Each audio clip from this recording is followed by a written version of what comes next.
what's going on, guys? We're going to be coming to Pinku Style Massage Japan, Pinku Style Podcast. As always, got my guy Chris Debord back on a saddle. I was just telling Chris offline, episode 60 was the last time he was on there, so bringing it up right here. Episode 60, you guys go back and check it out. Episode number 60. They're not in chronological order, so you go check it out. It was the first time Chris was on, and like right after that, we actually did like a cool Works package. Maybe we'll do that again, but we'll talk about that. But I forgot who won it, but one of the guys won it. It was a package Chris put together and everything. So, Chris, again, man, thanks for your time, man. We've been actually trying to link up, like I think right before the end of the year, and then shit just started going crazy and blah blah blah, and then all that stuff. So we here, and then Chris is a business guy and all that stuff, so he knows more than anybody how it goes, man. So, Chris, man, how's it been going, and what's been going on, man?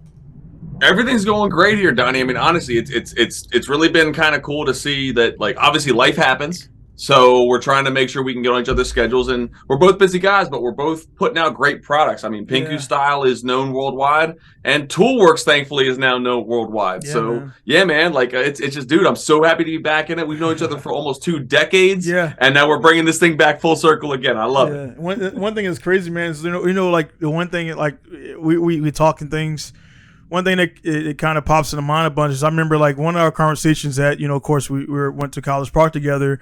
I unfortunately I dropped out after 3 years, but I remember when around about the time we met, I think you were coming out of the parking garage right by the bottom of the football field, and that's where we were like talking right there, right by like where you go in there and schedule your classes and stuff. Engineering section was like right across the street there, and I just remember. I think that was one of our first conversations, man, there. And it's just like every time, even the Iraq stuff, we were in Iraq at the same time, probably pass each other on QRF and everything. And so it's like to go from that setting to, Iraq to now being business owners and things in the industry, man. And being in the industry is kind of crazy. So we've been like linked since College Park, man. So it's just, it's one of those things, man, where, unfortunately everybody life happens, it goes on, but I feel like, when we talk and link up, man, it's just like we could just continue on, and we both see each other's social media footprints. So I see what you're doing with the cars and everything, and downsizing and doing adult stuff, and selling cars that you don't want to sell, and that's just part of life, man. Yeah, I mean that's the biggest thing too. Like we're not 21 anymore. We're not 20 anymore. So we gotta kind of like, all right, do I really need 16 cars? Yeah. No, let's let go of like 4, but then maybe also buy one. So like, we can be responsible, 100%. But we gotta let them old ways kind of just trickle in a little bit. 100%. Man. Yeah, man. I mean, and I apologize, guys. I live next to the airport, so I tried to soundproof my studio. Okay. So if you hear some background noise, you're welcome. I got 35s and 16s taken off now, so we good. We're good. Okay, fantastic. Awesome. They're getting the sideshow, and I love it. Yeah, so you get there. My mic, lucky my mic is only like this direction, but it's still kind of trickles. It's just loud. Airplane's loud, dude. So, but yeah, man, it's just you're welcome, viewers. Yeah. So I mean, as far as business, man, getting right into it, man. What's changed with your business since the last time we talked, episode 60? Like, what have you added on, and or what have you improved, or what have you taken out, man, since the last time we talked? So I actually started another business, Parts Works. What we do is we do OEM recycling of chassis and parts as well. So like, you get a junk E46. It's got a bad motor, but it's got good body panels. So we'll like be able to take off the taillights and all that kind of stuff, and you can kind of see what we're pulling off of to be able to make it more, usable. Because just because a E46 got a blown motor doesn't mean it's scrap. No, man. Like a lot of the OEM parts are harder to find because whenever you get the aftermarket stuff, like the depots and like when it comes to lights, like you may need to reprogram for some of these newer boys. So if I can get like a factory light for something like that at LKQ or picker part costs, and then ship it to you, like maybe you don't have a pick a part near you. So that's really awesome. We're doing 48 statewide, United States. We haven't branched out outside of that. We're still young. We're just over a year and a half. So I'm really happy to do that. Toolworks is booming. We are an authorized Matco Tools franchise, so a lot of you guys know that. We just hired our first employee, and Donnie, from a business owner perspective, the employee thing really changes the game, right? Yeah. Well, it's a hot, cold situation. Yeah. So my employees are growing up right now. That's what I keep telling myself, man. If I hit a point where, I got a surplus, I told myself this: if I got a surplus in the bank to cover to be honest, like a full years of business, or my shop rent, which is one thing I do actually. I pay the shop rent for the whole year. That way, that's one bill don't have to worry about for the rest of the year. Shop's there, I can go make money. Lights and electric and parts and stuff like that, you got to pay for that, man. So once I get that in the bank and I can actually pay somebody a decent to above decent wage, man, I'll consider it. But they got to be a certain kind of person that I don't need a talker. I don't need somebody I just need somebody to get on task. And I think that's the military part of us that is really hard to, hey man, you know your task, go do it. You know your task, go do it. I don't need to hold your hand type shit. And that's, for us, I think that's hard. So I know whoever you hired has to have some kind of, they got to be squared away. Yeah, that's the dude. It's kind of crazy. Yeah. So I was, back in my day, one of my local bar restaurants, there was this girl who was a manager at the point, and then she went back to bartending to kind of, make more money. Right. And we just kind of crossed paths and talked. She wanted to go back to school, and she needed a day job, and you can't, bartend during the day, you ain't making no money. Right. So she wanted to go to night school. So I was like, all right, well, let's talk. So like, she already had the personal skills to talk to people. She was going for a communication degree, so that was easy. I know she'd be trusted with cash money because like that's the majority of my business and stuff like that. So like, she was checking a lot of blocks, and then I started bringing her around my customers to kind of just get that feel. I mean, we may have kind of similar, different business. We have our things, but you still want to test your customers out to see if they're going to treat them with like the same respect or anything like that. 1 second, I had to. Oh man! Oh yeah, baby. So I waited. I was like, man, see if I can do it. Yeah. There we go. I was like, it's still there. I was 7 years in. Like, hey man, I think it's pretty solid. Let's go ahead and get a tattoo, man. So, but go ahead, man. Go ahead, continue on, man. You said you guys had similar interests and things like that. Well, it's the commitment, because I mean, it wasn't the same with that tattoo, man. Like, I mean, this woman, this person, still saw that like she was representing me, right? And so my name cannot get watered down. My service cannot be lower than what we're already at. Like, you need to make sure we stay at this level because my name is still on this business, right? And to your credit, finding quality help, regardless of what industry you're in as a small business owner, is extremely difficult because wages are super high, even as the minimum. So we got to cut into our own paychecks to make sure these people get a good living wage and get taken care of. Stay motivated. And that's the thing. She's motivated. Yeah. So, I mean, I think if you guys are listening to this and you're an employee of like a big corporation and you go sit on the toilet for an hour and you think you're just milking the clock, like that's cool and all. But like if you're working for a mom and pop shop as a tech and you're getting paid an hourly rate and you go take the same thing, you're just making him make a little bit less money to try to buy new shop equipment or maybe make his mortgage payment or his lease payment on the shop. So you guys understand, when you're in a small business, that's a family, whether you like it or not. Yeah. And some of these guys need to be reminded of that regardless of what age they are. I think that's a big deal. Oh, no doubt, man. It's definitely one of those things where a lot of guys, when they start business up, they don't really take that into account. And also when you start, I see a lot of guys and guys here in Japan, and when I go to their shops, I'm like, dude, you just started a business. You got 13 people. Like, it's like, dude, nobody. What? Yeah, dude. I've seen it happens, man. Yeah, I'm like, they got 13 of their boys. I'm like, bro, it's no way possible that you just started unless you got Yakuza funding that I don't know about. That all these people are getting paid, but you can kind of see.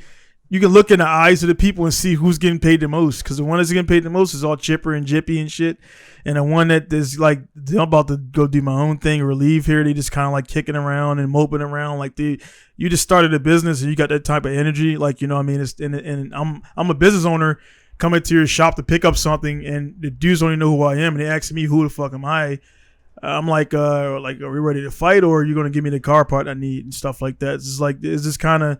It's weird, you know, and it's like I've seen that a bunch. Even Japanese band, they do that. They do the under the table thing. There's some guys that don't grad. You know, in Japan, if you don't grad, like let's see, in Japan, high school is harder to get into than college. Okay. Literally, man. So the way they test to get into high school is the way we test to get into college. Okay. It's a weird thing because most people don't push the college thing on the people. It's kind of like, if you want to go and do your thing and do that, college here is so easy. They don't even talk about it. When you mention a college degree here, it's shorter than America. It's way cheaper than America, and it's not really like a distinguished thing. So getting into a high school though is more distinguished. So anyway, you don't graduate high school, you leave. They don't push it on you to graduate high school even. So a lot of the D1 pros haven't graduated high school.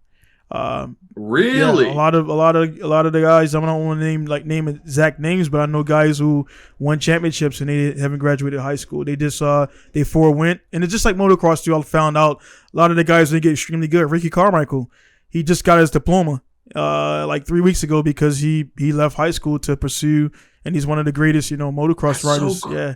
I didn't hear that. That's so crazy. Yeah, so a lot of guys that become child phenom at whatever they do in motorsports, they don't go. So in Japan, if you don't go, you end up working the side of the road. They got jobs for you, but it's like the bottom of the barrel, hard labor type shit. And so they really push. And this is just for high school? Like if you don't graduate high school, you're not even getting like the good shit? If you don't graduate, there's no GEDs here, man. There's no, there's none of that. So you can, of course, you can go do. So the cool thing is most of the business owners here are non-graduates.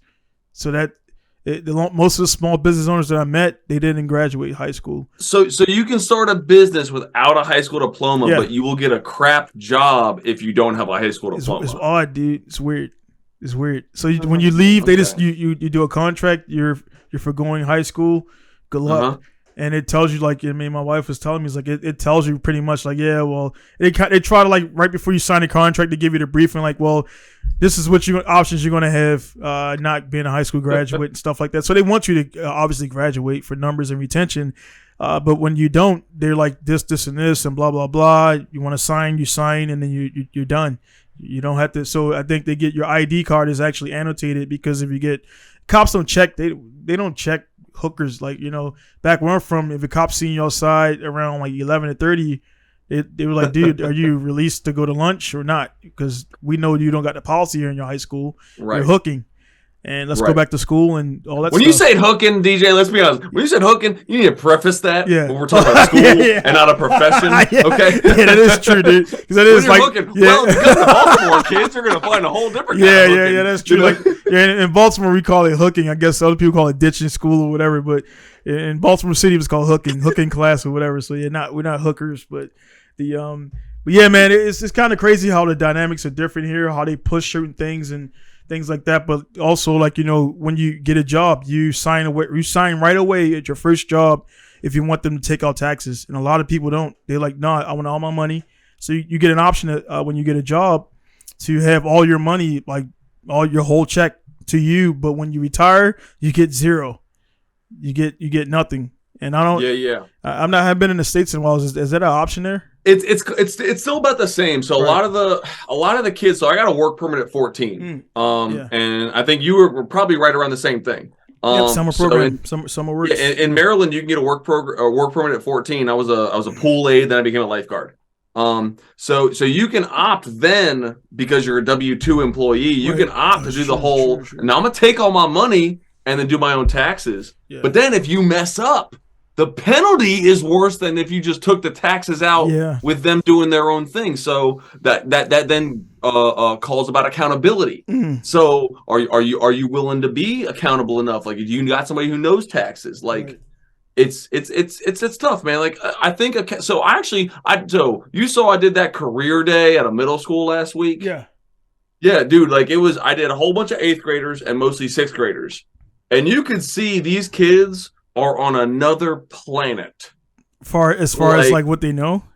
Just the attention span and trying to be about like the life skills. Like, I figured when we were in 8th grade, we were getting prepped for high school. Yeah. Like 8th grade was the like pre-9th grade thing. That's all it was.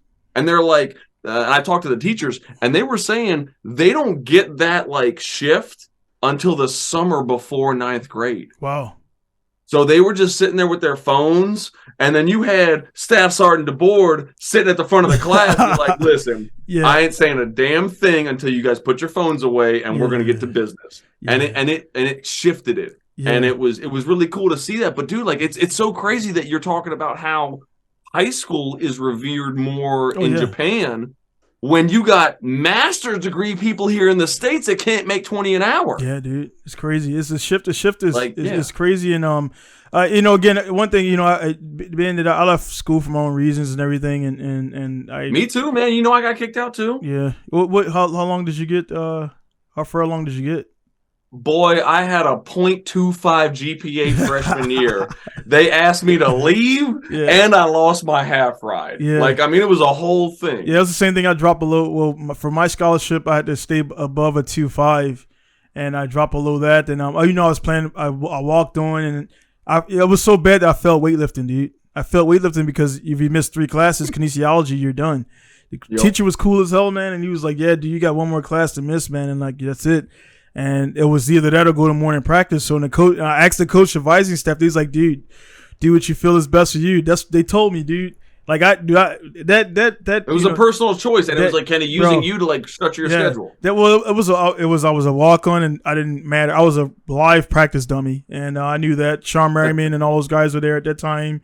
Vernon Davis and Deco Jackson and all those guys, right? So they're all there, and they were like,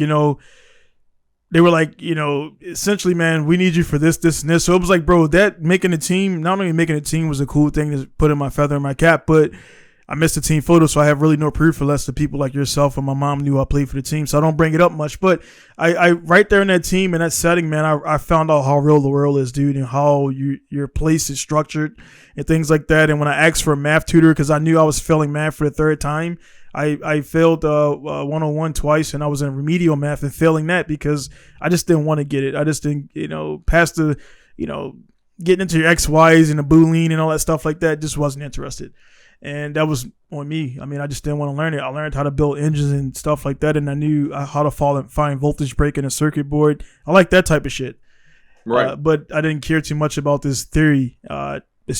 Everybody's different. I just wasn't good in it because I didn't want to be good in it. But anyway, I was like, hey, man, I need a tutor. There was like Sean Merriman, Vernon Davis, Foxworth, all these guys, tutors. Because Sean Merriman was on the fucking keyboard, like typing like this in a fucking thing like, hey, man, you want your tickets to the game? Like, yeah, dude, I have nobody coming to watch me. You can have the tickets to the game. So I was giving my tickets away to everybody. I need one for my mom. She came one time. But anyway, it was like the tutor told me to my face, you're not a priority. She didn't sugarcoat it. She said, you're not a priority. These guys are. And I was like, all right, cool, thanks. And I went to talk to Coach Friedgen. And I was like, Coach, man, this is right after we beat Florida State. I was like, Coach, I got to take some time off because my GPA is below this. I'm on a full ride for academics. Although I'm an athlete, blah, blah, blah. He was like, all right, man, get your grades right. You can come back and everything. So he let me, I could have came back, but it was starting to go down. And so I went through that semester with all XFs, the whole semester. Right. And then I came back. I went to Baltimore. Worked in a little shop with a guy who was a shyster, man, and did a bunch of builds for this dude. He took my work as his name. And I was sitting on the back porch in East Baltimore one night, man, and I'm like, dude, and that one decision, bro, it's put me here right now to talk to you in Japan for my shop, man. And so people don't believe one decision can, and multiple one decisions can make your life change. But I was sitting on the back of the porch and like, dude, and I'm looking right out. I can see right to the corner store. I literally watching drug transactions go down from the back porch. A Tuesday in Baltimore is what you're telling me. Yeah, exactly. It was literally, dude, like no shit. It was like a Tuesday or Wednesday. No shit. It was a Tuesday, Wednesday night, hot and muggy, and I'm sitting on the porch and I'm looking. I'm like, bro, like this is not my life, bro. This is not where I'm going to be at. And I called my education advisor, and I was like, hey, I wasn't going to come back, and I was going to give the scholarship back, but I want to come back. She's like, hey, you got to get here tomorrow and pick whatever's left because that's it. There's no classes after tomorrow. So my 240, you remember the silver blue 240? Silver blue hatch with a KAT, baby. Had no reverse. The reverse was gone. The clutch was slipping. I parked on a hill that way I can like just pull off. And then it rolls backwards. Then that's your reverse. Yeah. So parked on the hill. I was like, dude, I had enough fuel to get there, and my buddy Steve was there, and I had to borrow 20 from him to get back. And I was like, hey, Steve, I'm on the way up there to sign up for classes, man. I got enough to get there. I know my gas miles. I just got to stay out of boost. And I could get there from Baltimore City to, pretty much Silver Spring.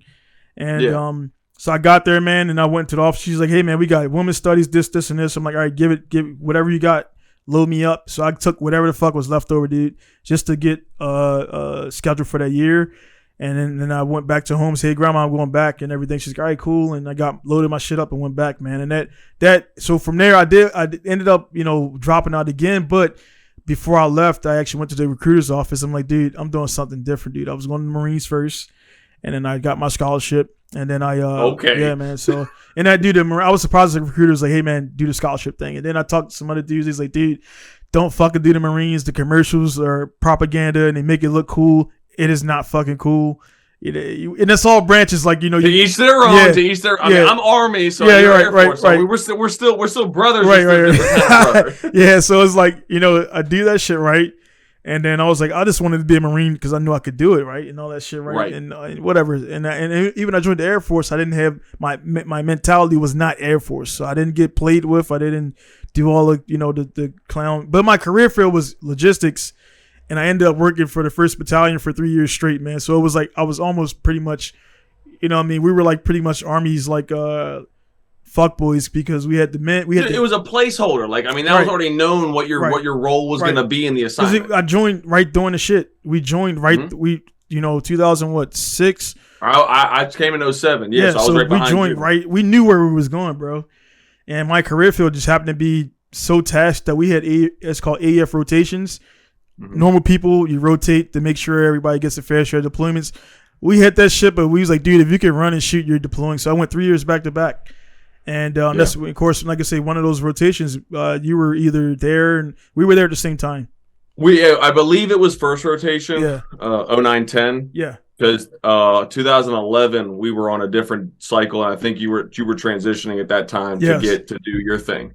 Yeah, 09-10, I was at Buring, and you were passing through Aliyah Salim, and thinking you were going to do Buring, but I think we missed each other probably by no lie, like fucking like. Well, no, we went. I was at AJ was our thing. AJ, that's what it was. AJ was out there, but we would go through. Salim was, dude. It was so bad when we went there as Air Force, dude. The other Air Force didn't want to talk to us, dude. Like, that's how the Air Force is.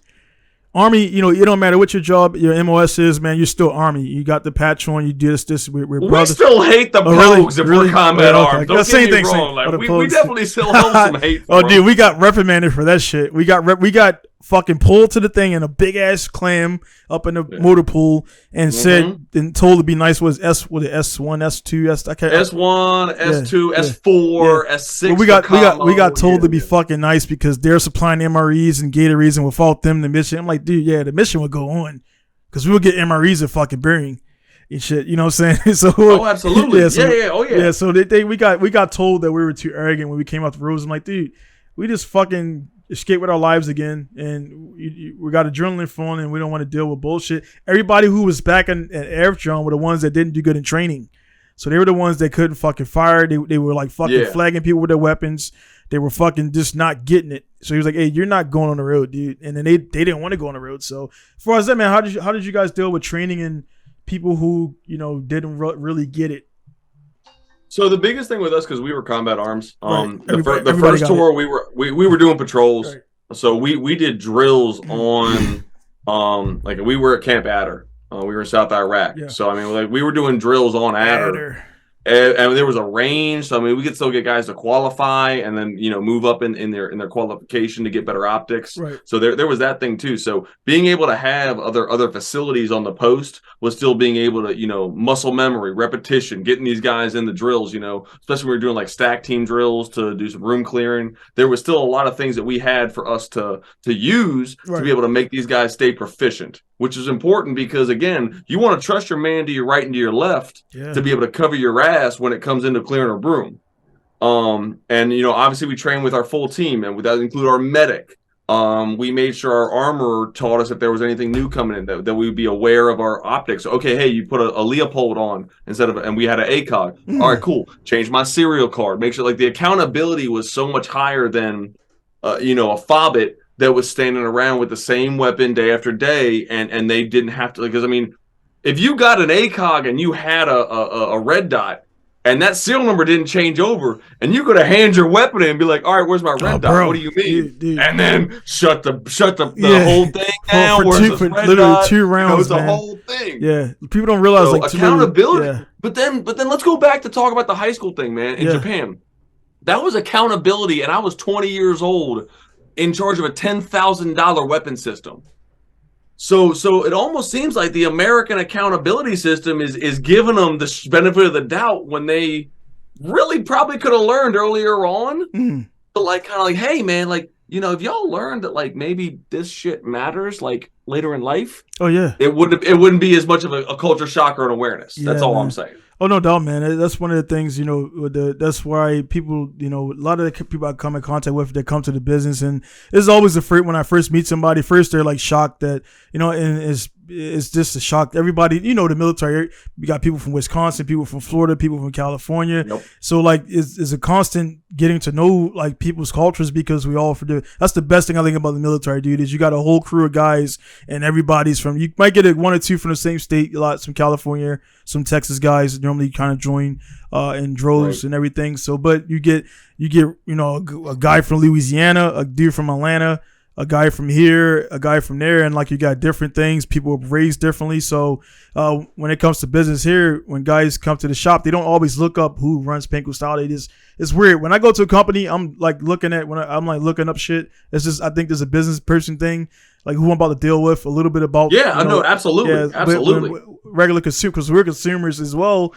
When I'm about to go buy something, I'm like, hey man, look up how long they've been established, this and this, how much are they worth, and because they'll tell you a lot. You gotta do your homework, man. It don't matter who you deal with. Like if you're getting ready to get in bed with somebody, like dude, if you're on Tinder, you're gonna read the whole girl's profile, look at all her pictures, look at all her interests, get all the homework done on her. So when you go on that first date, you got ready to rock and roll. You ain't going in and get catfished and then you get screwed the wrong way. And then it's plus points if you can bring up something that's relatable to what she likes, because it's like, oh fuck, he actually really is not only about he don't want me for my brains only and stuff like that. But business is dating. Yes, business is dating. So anyway, man, they will come to the shop, and when they get out the car, I always see their face, and they're like, dude, 240-pound, nearly 6 foot tall black dude with a mohawk, and it's like I can see the shock in their eyes. Then they're like, dude, these are well. Then I get the guys that like, honestly, I guess I'm not, you know, worthy of having my own shop. They're like, hey man, looking for the owner. I'm like, yeah, I'm the owner. I like raise my hand like, yeah, I'm the guy here. And then they look around, and I can see, because the pictures, one thing, like even with your car, Chris, like the pictures, snow makes everything looks condensed. But when it's springtime, you can see the land and everything. So when they see the actual size of the shop and how many cars are here, they're like, dude, who else works here? I'm like, just me, bro. Who lines the cars up? That's what we have to fucking do in Iraq. We line them up, or you get called back up by a sergeant major to line them and put a fucking drip pan under the fucking vehicle in the desert. Like, dude, we're in a desert. It's gonna go back to where it came from. So that's some other shit. So the people will see things, man, and they kind of assume things. And most guys from Wisconsin, to be honest, I always pick on Wisconsin, Nebraska, because I met a few guys from there, and they've never been around black people, dude. So it's like, a black dude that tunes my car, and I can tell that they're kind of worried. I'm like, dude, in the middle of the thing, I'm like, hey man, you tracking, dude? I look straight at it, like, you tracking? Yeah, man. Yeah, I'm just shocked at how you got all this stuff running. It's culture. It's culture. Yeah. And I'm like, and I'm cool. It's 2023 and we're still talking about this shit. I've been all around, dude. I'm like, I've been in Germany. I'm comfortable there. I've been fucking in Iraq, everywhere, dude. And it's just like, I think being where we're from Maryland, man, you know, stuff like that. We do got a big mixture of, you got Hindu, you got Chinese, Korean. You know, I've seen Japanese. You got everything. And then we went to Maryland, which is one of the most diverse schools, I believe. They got the whole student exchange program and everything. So I remember there was a few Korean girls there that I was like, dude, I want to get her so bad, but she was just on another wavelength and everything.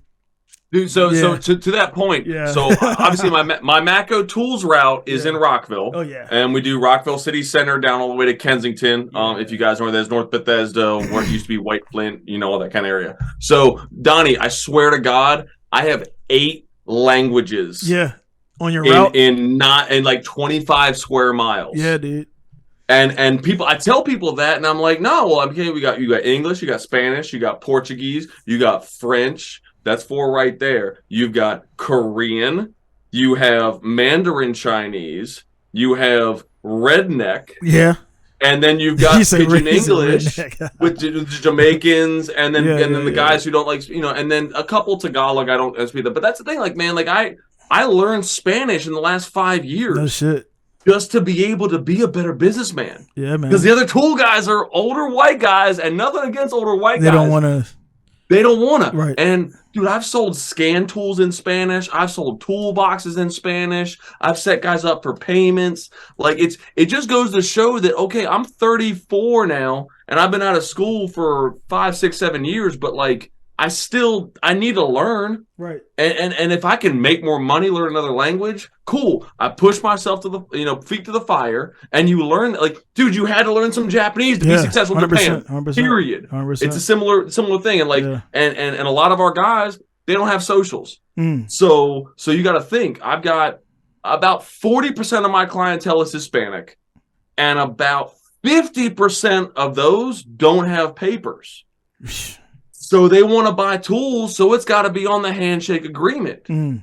But then they see a 6'1" athletic white boy with tattoos, and it's that presence thing. And I mean, I talk the way I talk. I'm very boisterous, but like you got to be able to find a way to be their friend, and the easiest way is knowing their language. Right, because that breaks down the break.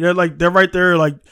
Just knowing just a little bit, like I'm not fluent in Japanese, but I know I was telling the guy yesterday, the other day, he came to set up my router, which I had to get because my other router, I'll be there for 10 years.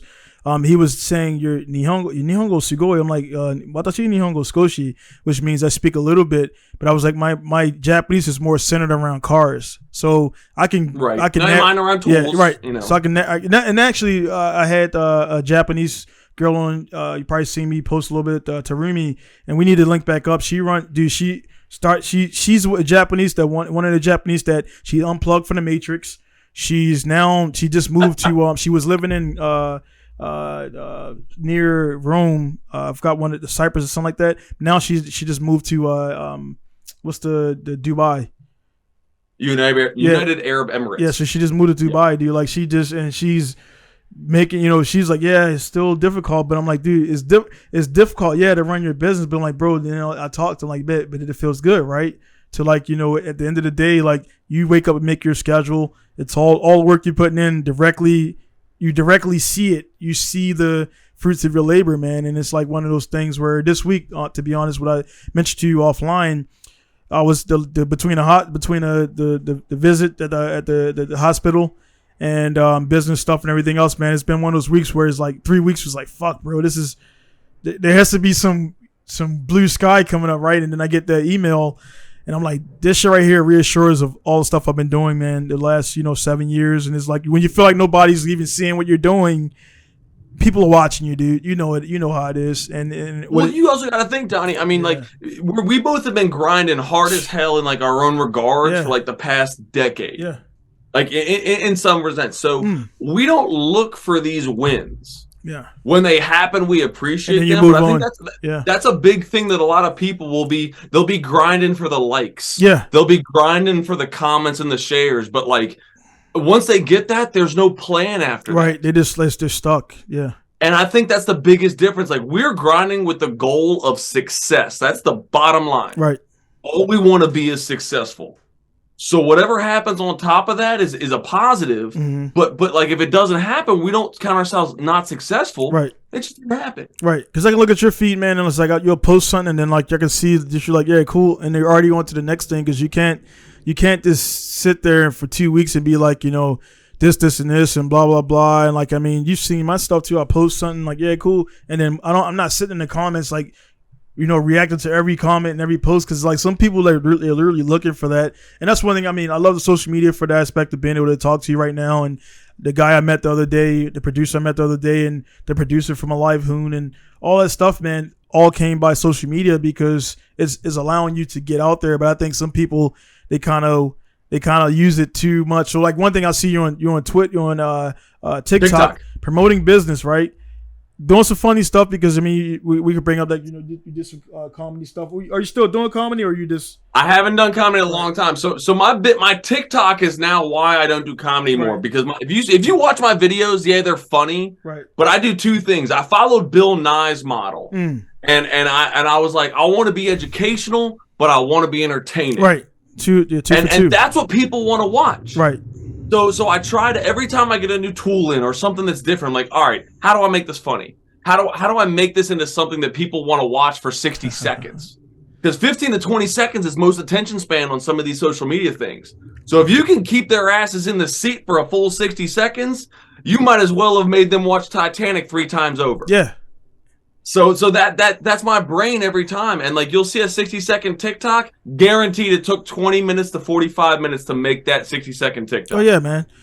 And people think we're just made of time, Donnie. So when we're shooting these videos, like, oh, they just do it in their spare time. Yep. No. I had to honestly, the other day, man, I had to get really partially vulgar with a guy, man, who he's another business guy, but you know those business guys who are loosely doing business. They're not really. They claim to be business dudes, but I'm like when I talk to them, like, yeah, you're not you work for somebody, or you're running something it's your side hustle. Yeah, it pretty much. Yeah. I'm like, dude, what you do and what I do is totally different. You know, this and this, and he bought some stuff for me and everything. And honestly, I talked to him a little bit. You know, we talked for about an hour, man. I was like shutting down the shop and everything. We just kind of got one of those things where you just kind of talk to somebody, because I was telling him what it was, and he was assuming some things. I'm like, nah, that's not it, you know. And then also I heard, you know, he just got here, and I had to kind of dispel some myths. And I'm like, that's why the person who told you that, it's why I don't go there and hang out, because it's like, if I do, I'm very confrontational. So I'm going to get with the person and do this and do that and blah, blah, blah. And it's just, I remove myself from situations where I know it's not advantageous for me, my personality and things like that. So anyway, I talked to the guy and everything. And then, like, you know, 2 weeks passed and he hit me up. I told him how to contact me. I was like, dude, I gave you the pass because you said you're a business guy, but I was like, how you contact me is by email and stuff like that. And right after I told him that, he still ignored it, and like, so this and this, now just deleted and archived the thing after I gave him a pretty stern message. I'm like, dude, I told you how I react to others, and you didn't get it, so now I'm reacting to you like that. And now he gave me the thumbs up, so it means that means that pretty much like a middle finger. That's when I get a thumbs up, that means pretty much fuck you. Exactly. Yeah. So like I put that, and I'm like, I told you how to contact me, dude. And if you want to do business past this point, we're gonna do it this way, because you know the industry is short. And I mentioned your name to a few guys, and 3 of them were like, hey, dude, watch out. And they have no reason to be like that. They have no reason to be that way. They're not. They got money. They're not jealous of anybody. And it was like, this dude wastes my time. I'm like, this, and they said the same thing. I'm like, dude, 3 people. If 1 out of the 3 say something, it's like, all right, maybe not. But because I was looking to do some business with him too, and I was like, hey man, you saved me. Right. Me. He's like, I was like, noted. And this is not. I wasn't talking about the dude.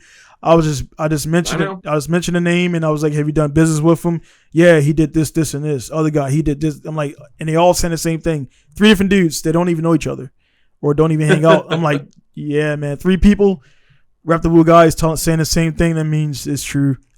Well, let me talk to your fans real quick. So, guys, I've known Donnie for almost 20 years, and he's storing my R34 Skyline there that we've had stored for almost 2 years, a little bit over 2 years now. Yeah.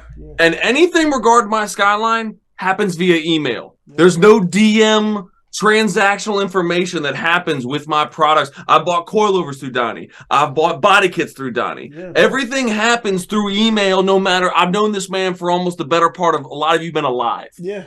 So I am still professional as hell with this man because he's a business owner. Yeah. Now, I always let Donnie message me first when it happens to him, because I know he's a busy man and he knows I'm a busy man. So when he says contact Donald at Pinku Style for business, and literally 99.9% of my posts, it's professionalism, guys. You just need to understand that he's not doing it to be a dick. I don't do it to be a dick because I don't answer phone calls anymore, guys. You call my cell phone on the side of my truck, you will go straight to voicemail unless you text me. It's the simple fact of professionalism. And we may be people, we may be small business owners, and we may be super approachable because we're great guys.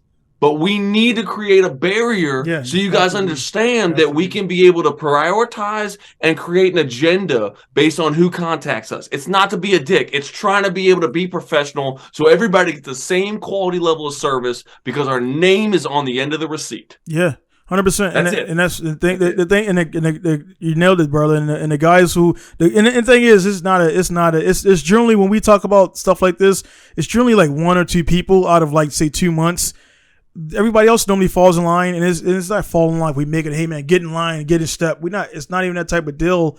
But when you've been told, and then you ignore, it's like a different thing where we can pretty much ignore you or correct you. And the thing is, I find, being that I'm about to turn 40 in like a few days, the guys we're dealing with, man, I've met some squared away 20-year-olds, so they're all not social media type antics and things like that, and they looking at their phone, they talking to you. I had to tell grown men to, hey man, can you look at me, dude? I'm talking to a dude that's 22, 23 years old, and I feel like he should be because I feel like at that age, I mean, I was running around street racing, but I still had a certain way about how I carried myself and things like that, where these guys, they just don't get it. So you're telling grown dudes how to conduct themselves and do things and how to do things. And when you tell a guy, hey man, cool, I didn't ignore it. I say, hey man, could you please email me at donaldpinks.com? The guys that don't do it, I didn't know they didn't want anything anyway. The guys who do it, we always have good relations and good communication, and a barrier is set, man. Because if I answer that guy back after I told him to please email me about the items, and then, I mean, dude, not even 5 minutes later, so hey man, so what time you open tomorrow? I'm like, dude, my shit's all online. And I told, when he came to my shop, I'm like, dude, everything for me is online, bro. It's Pinku style, and you go to Google, my maps there, my hours, everything. I'm like, you're being lazy, number one, and you're being disrespectful. And that's the biggest thing. If you answer one guy's email or one guy's thing after, it sets a precedent, right? And you don't want to get in that cycle because, and then, dude, so you posted some fire deals in the last couple of years, And I'll be honest, like, I followed the thing and I put my bid in and I lost on some of those deals. But I wasn't gonna try to like hustle the friendship model and go through your DMs to try to get the inside track, because that's not the professional way to do things. And I don't want to abuse our friendship because we're friends to try to like that. That's not how you become long-term successful friends and business partners. Yeah, it sucks, man. I've lost one guy who I said it on my last podcast. One guy who I'm no longer friends with, who was probably never really friends with, more so associates. This dude, one thing he did a couple things that was cool, and the reason why we don't talk anymore because he's just a scamming type of guy. And when you're going up and elevating, you know about that, Chris, man. You whoever you're around and whoever you associate with, it's going to directly affect you and your business. And just knowing that person and another person knowing that person, oh, you guys hang out and drink. Nah, dude, I can't buy this from you, dude. Never had that happen. Oh, yeah, so like lines of association. Yeah, I've had that happen, man. Just because you know a guy, I'm not going to sell you this because you know a guy. Yeah, just because I knew him. Just because I knew him. And I'm like, dude, we don't hang out. We don't drink. We don't bang chicks together. We don't do none of that. Right. And there's a few guys running around town. I got with all of them individually, and they were like tossing my name around to better there because people knew my reputation. Oh yeah, I got it from him. Or the car there. I had one guy selling cars from my shop that wasn't. He was like, oh yeah, man, if it's sold, I was gonna get him too. I'm like, no, dude, you're saying that's your shit. I had a dude come to my shop and say, hey man, X. So he threw you as like a co-signer? Dude, talk to Donnie. We're good? 100%. Never even talked to me. He's like, hey, oh yeah, you got XYZ's car here. I'm like, huh? Like, this is my shit, dude. I built this. You know what I'm saying? I had it on Sakuba. He's like, I'm like, hey dude, are you doing this? He's like, oh yeah, man, if it's sold, I was gonna get. I was like, don't do that again, dude. Straight. There was no laughing. This was the last straw before I banned this guy from my life. I told him, I'm like, and I hate to be like this. I'm like, dude, when you see me, just keep walking. Like, I gave you 3 strikes, and I talked to you for an hour, and gave you some wisdom. The only reason I did this for the guy because he was a mixed guy, half breed. We call him here in Japan, and I kind of had sympathy because I'm like, if we don't know what's going on in life and stuff like that, and if my son is now out there in the world and trying to follow in my footsteps, I would hope somebody would talk to him and say, hey man, your dad probably told you some shit how to operate, and you're not operating that way, and this is how you need to operate as a man. And I told him, and he totally like disregarded everything I said. I'm like, dude, there's nothing there. So, it's tough with that too, though, Donnie, regardless of what kind of background you have. Yeah. Because when it's like the coming of age tale, or however you want to look at it, like young guy. Yeah. People may not have that structure. Right. That is like they're upgrading. Like, dude, regardless of what corner of the world you have and what age you are, I always treat people like they had nothing before, so they can prove to me what they came up with, and then I can kind of learn. All right, okay, this is how I kind of got to approach the situation. Right. Because if we're presuming that like everybody had a 2-parent household and shit was good and they got siblings and green acres and white picket fence, you may be mistaken really hardcore. Oh, yeah. And cancel culture is in full effect. Oh yeah, for everything, dude. So and we're business owners and we have a pre-painted target on our backs. Yeah. Ready to fail. Yeah. Every single post we make, every email we send. So when you guys, again, I want to speak to your people because you're giving me this opportunity. Oh, yeah. When you guys deal with a small business, just understand that they're making decisions for the betterment of their business and not based on the person you are. And they're not trying to there's the bigots out there. Don't get me wrong. But benefit of the doubt, 9 times out of 10, if somebody says they can't do something because it's not cost effective or logistically sound or something, they're not doing it to be a dick or lose your business. We want the money, dude. We want the money. It's just the money. You know the money is going to bring. Yeah, you'll get a couple $1,000, a couple $3,000 or whatever. But you know what it's going to bring, man. And like I know you had to do it. I seen your post about, hey man, pay your stuff because the tax guy will find you because I'm writing it off. I'll give you time.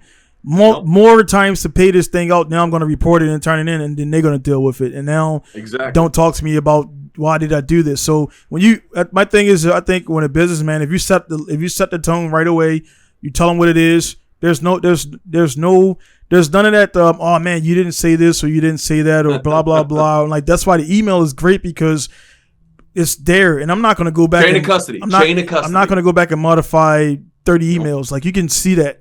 I don't have time to do shit like that. And then if it gets to a point, you can tell, I know, and other people know when I make a certain post, it's because I've just told somebody off and I want to get ahead of them posting. So I'm like, hey man, and you can see the post right through it. We may have talked that night before you made that post even. So it's like, dude, it's like, we're our own HR. We're our own public relations. So we got to get ahead of your posting the thing about it. I'm like, dude, hey man, go ahead and post. I'm like, I want you to post because I got everything saved. I got all the information saved, and I got 30 dudes who know that's not how I operate. So I had one guy trying to say I was a mean guy and I took his money and ran him out the shop. I'm like, everybody's like, dude, he does 30-minute post briefs on just a vehicle inspection with pictures and video. What are you talking about? So I had my customers, I got screenshot because I'm not in a group here, a local group here. Right. And my customers are screenshotting and like, dude, they're like they're attacking this dude so much so, man. And this is not funny, but it's kind of. I'm laughing at it because I'm not part of the group chain. Well, no, the dude, the dude got angry and like fucking slapped his wife around and stuff like that. I'm like, you're extra. I knew you were a clown, but like you're extra lower level of. So he took his aggression on. Yeah, dude. No, but check this out though. So so you and me are 11-hour time difference, right? Yeah. And sometimes small business owners will just talk to each other to bitch about customers and stuff, just to unload. So when they see their customers, we're happy. And so like you guys got to understand, like just because we talk to everybody, and this is your viewers, just because small business owners talk to each other, we can't talk to you guys about our problems. Right. It's not a personal thing. Right. We just need a professionalism to be kept. To like yourself, Alan Newsom, I talk to a lot. So I'm like, dude, I love Alan Newsom and Bridgemoto. Dude is a homie. Dude, like to Alan, I know you know his story and everything, and that's why like we just gel so tight. And it's like to talk. Like I'll literally sometimes I'll send an email to him like, hey man, could you check me, man, to see if I'm, did I respond harshly? Read it, like, I was like, did I respond harshly? He's like, dude, you know me, I'm cool, but I would have said more than that. You know what I mean? I'm like, yeah, I edited fucking like, you know what I mean? Because I went hard on it, but I like redacted a few things like that won't look good. So it's like, again, we're our own, because we know, dude, as soon as we send on that shit, we're already the target on our back. They already want. That's in the universe, son. They want the dirt. They want the. Oh, this is how I respond to guys who put money into his company. I'm like, and that shit right there kills me because it's like, bro. And I had to tell one guy. I'm like, dude, I appreciate your money, but let me be real with you. You're belly aching over $350 when I just had a dude who just spent $30K and he's happy he's a pig and shit. And no problems and no nothing, dude. Like you gotta see, and it's not saying that your 350 is not important, because it is, but 3K, 30K, and 350, and one guy is extremely happy, And one guy is like, and always like, oh, because it's the amount. Like, no, it's not the amount. It's the customer, bro. The customer and the business, they both have to be on the same. If the customer is up here, the business is up here, and the customer's intention level is down here, it's going to be a shitstorm between communication. If the customer's pinging, and I had to sold some customers down like, hey man, I'll get you this, I'll get you that when we get to it. I can't get you the price for the pistons because then at first you got to take the engine apart, measure the bore, check the bores, check the bearing clearances before I order 87 millimeter and you need 88.5. Shit like that. It's like they don't get it. They want to get all the way to the end. To that though, Donnie, you got to think you're paying. I'm sorry, your customers are also paying for education. Hell yeah. So when they come to Pinku Style, when they come to Toolworks, they got an idea, they got a dream, they got a goal. But like, all right, cool. So you want this $15,000 toolbox? That's awesome. Yeah. You only got approved for 6, brother. Right. Let's get back to reality and let's find the model. You want a $15,000 rotary engine build? Cool. I got you a pullout out of an FD3S. Yeah. $3,500. This is way more your style. So we're being trusted because of our professional opinion. And those shops we went to when we were 20 and 22, you know, we knew it. I mean, you know the shops around here. I mean, they were okay. Yeah. There's still only 1 or 2 that I would still suggest. I won't plug them here because they're not sponsoring me. Yeah. But you know what I'm saying? You know, there's like 1 or 2 that like still that we'll go to right now, 15 years later, and they'll treat us with the same respect and trust and professionalism that we did when we were starting up. And that idea is anybody can start a profession or a tuner shop still. Right. You get a lease and you get your LLC, life is good. But guys will find that because of word of mouth, like you did your homework for a homie that got 3 bad checks, guys will see, oh, okay, no, Pinku Style is consistent with the things. Toolworks gives the best deals no matter who you are, but he'll make sure that he's not going to lose. Donnie's not going to lose. Right. Chris is not going to lose. So if you want to do business with them, you need to make sure you bring your best foot forward, and they will take care of you. Yep.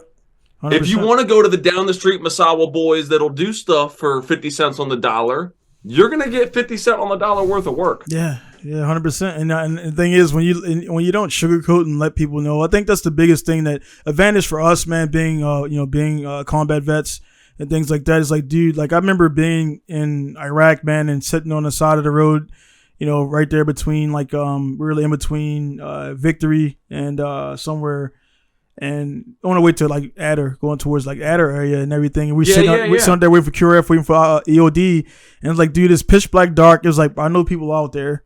I know they're out there and shit. We're sitting in the thing. He's like, you know, if you don't got to get out the thing to pee, don't just pee in a bottle because you don't know who's out there, snipers and all that shit. Yep. So we sit there literally 3 or 4 hours out there falling asleep. One guy takes a turn, falling asleep, all that shit. And I'm like, when it was my turn to stay up, I'm like looking into the darkness and shit. It's like some poem shit. Looking into the darkness, and it's like you can see all the stars because there's no street lights out there. It's pitch black dark. And I'm like, man, my dudes are home somewhere this time frame. They're home somewhere getting ready to go out the race tonight. Yup. And I'm like, dude, when I get home, I'm fucking never wasting time ever. And I still that moment I remember in that truck 915.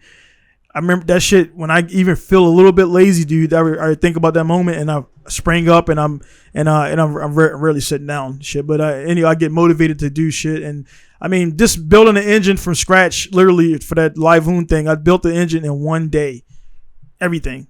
Engine out. All right, let's stop there real quick. Yeah. If you haven't seen a live hoon, coming out, I'm gonna plug this for him because I'll tell you right now, I saw the cut that Donnie sent me, bro. If I can get you over here, if we can do something with Alan to get you to do a guest thing, if we can do, I'll tell you right now, live hoon is the documentary for the drifters that we've been wanting to see since Drift Bible. Or since when Mischief did RSR style stuff on drifting, when Kengushi was in an SR20 coupe, like we're talking back to the OG levels of where we came from to be what we're. Formula D's, America's doing 20 years this year, believe it or not. Yeah, it can drink next year. Yeah, yeah, like that. So Donnie, thank you so much for being the positive, proper influence, especially. And I can't say this, but I will from the Gaijin perspective.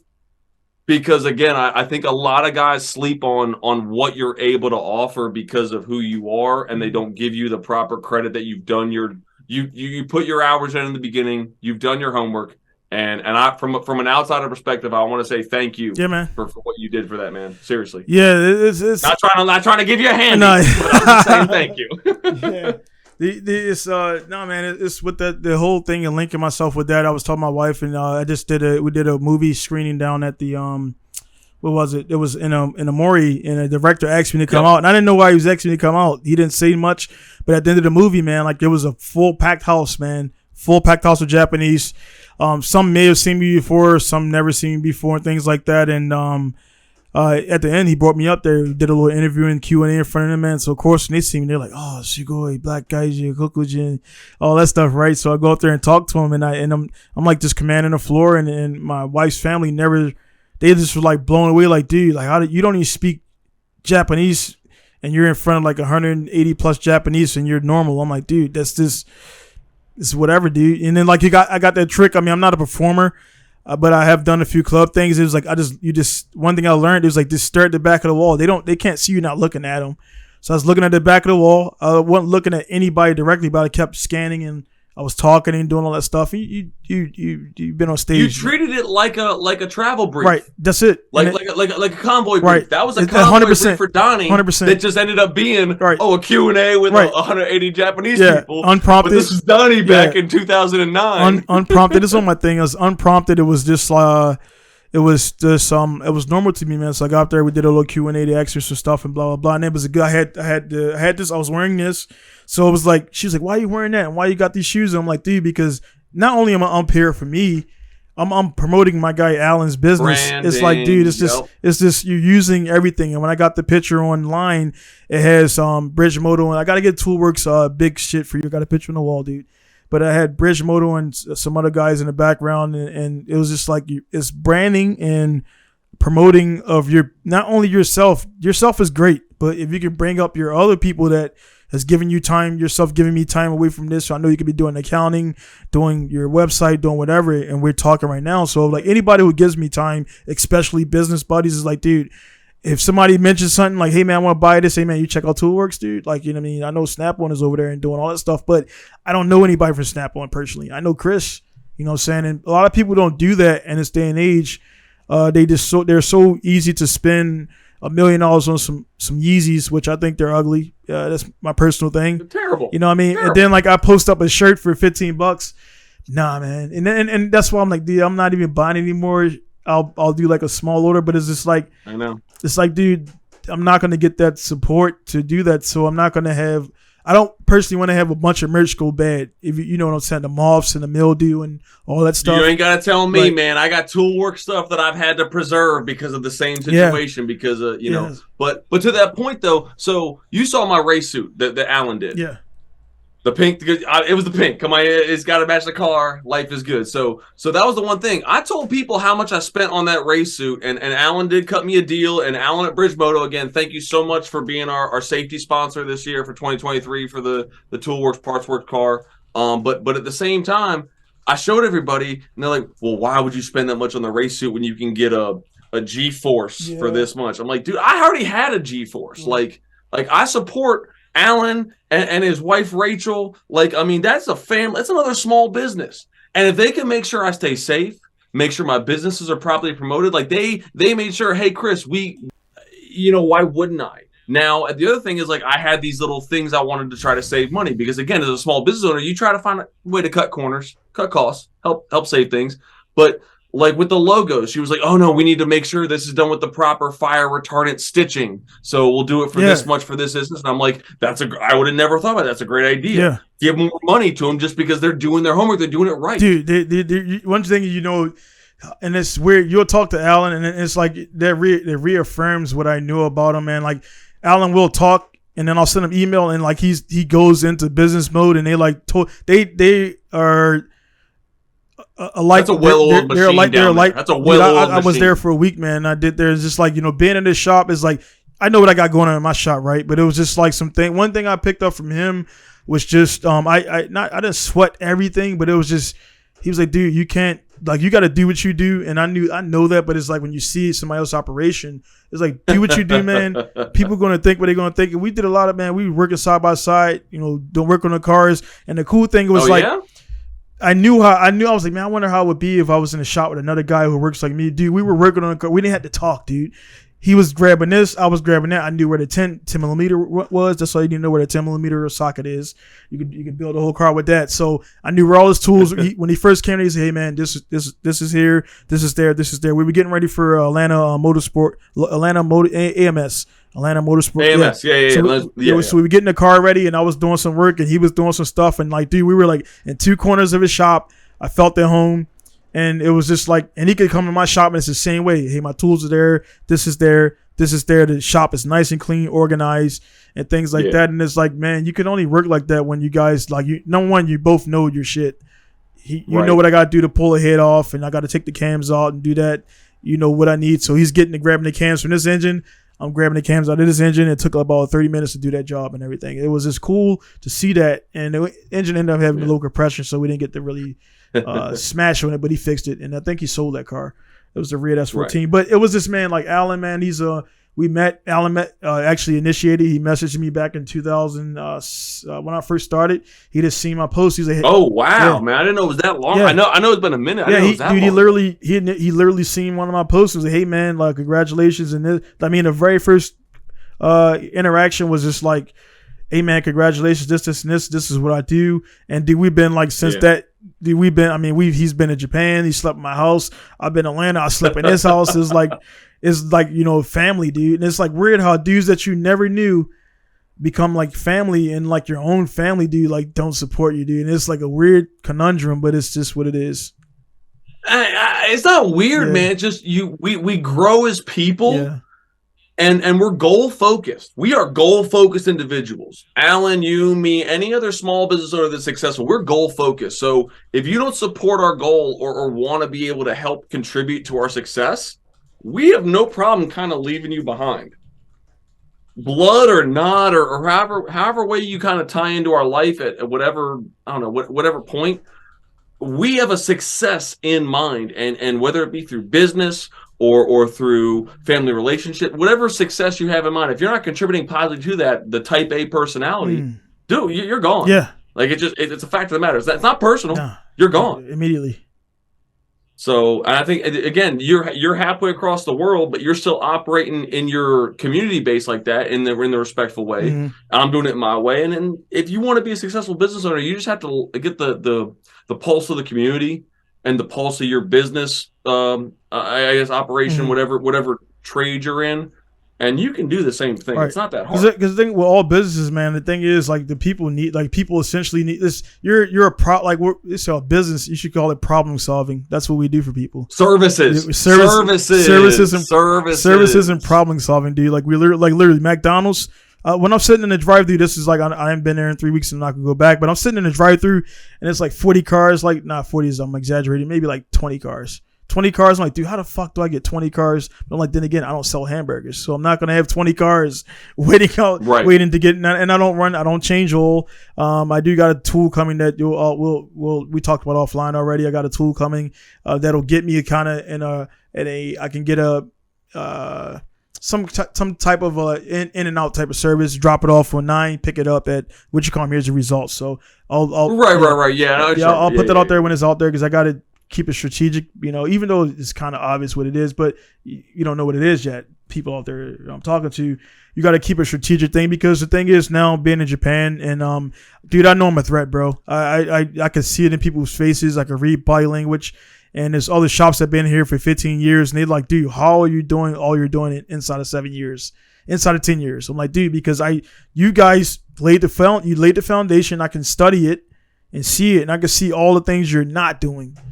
And it's just like easy. I can just come right in. And not being in America makes it easy too because I don't have a tuning shop every 2 yards, or like in America, you go in Baltimore, there's literally a garage on each corner full of cars not getting worked on. And it's like, what's going on? Why is it so many cars not being worked on? Because they taking the money and they do the thing where they hold the car and they like, hey man, I got to do this. And I'm like, dude, I want your shit in and out. and next customer. Well, you also got to think, I mean, some of these shops, some of these guys that are techs at a dealership or even at a small shop, like, dude, I can run my own shop. This is easy. I'll just get a lease and then I'll get a lift, a bouncer, and a little skit. Life is good. Yeah. And then it's like that Chris Rock skit, man. Grand opening, grand closing. Like, I mean, it's a regular thing. Yeah, dude. That like, okay, cool. So you just ruined your name because you promised these customers service and you couldn't deliver. So whenever you go back to something, your name follows you. Yeah. Like, a lot of people don't know this, and I don't mind putting this out there. I was getting ready to close Toolworks, close Matco Tools, just because I was operating at such a high level, high pace, boom, boom, boom. I couldn't provide the same amount of service to every single customer. Right. And I hated that. Like, that was eating me away at night.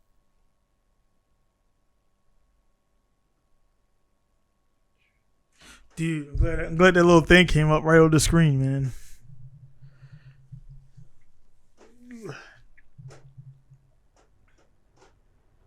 Mic check. 1, 2, 3, 4, 5. Okay. Oh my goodness. Good. Let's do it real quick. Mic check on your end, Chris. Mic check. 1, 2, 3, 4, 5. I got you. I'm glad they programmed that shit in. That it, like, as soon as it went off, there's a big splash screen. Like, dude, you have no more space. So really? Yeah, but yeah, I just freed up like 189 gigs, so we good, man. We good for. Okay. We're not gonna burn that. So the last thing I went back and watched, you said was it was right when you said you didn't like the fact that you couldn't provide that same service across the board. So it was. I can start a little bit ahead if you want me to. I mean, that's right there. It's fine, man. Okay. So yeah, not being able to have that same service across the board, like, kind of like killed me inside. Like, you do, like, if you know you got a guy's car that needs to be done by Friday and it's Tuesday, every day up till then, it's like, oh, am I going to, like, it's going to eat you away a little bit more. Because you're wondering what they're thinking, man. I kind of got one like that, but not really, because one thing I got with this guy, and I when I talk to my customers, I'm like, dude, I'm done when I'm done. These cars are 30 years old. Shit's going to break. This is going to do that. Literally, the car, I pulled engine out September.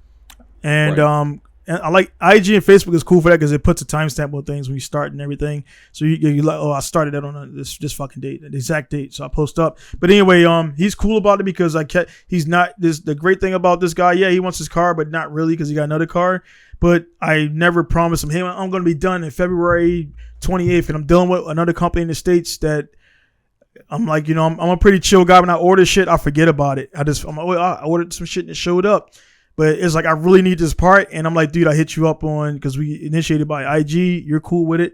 I hit you up on IG. I hit you up on Facebook. I emailed you multiple times, and now I'm getting no responses. It's like, you can't fulfill my order, and you're telling me it's going to be done in December. And I'm like, I'm not rushing. I'm like, because I'm not competing again into February. Now we're February, and I don't have the part. And I'm like, dude, I need that part, bro, or I can't use this car because I'm not using it how it is. I'm not signing up for an event driving my car the way it is because it's not working. It's going to make me not qualify, and that's a different thing we can get into later, man. A little bit later with the whole thing about just showing face. You gotta show face for results, man. That's just my thing. I'm not going out there. I'm not spending fucking $5,000-$6,000 for a weekend, and I know before I'll leave my shop that car ain't up to the par to compete.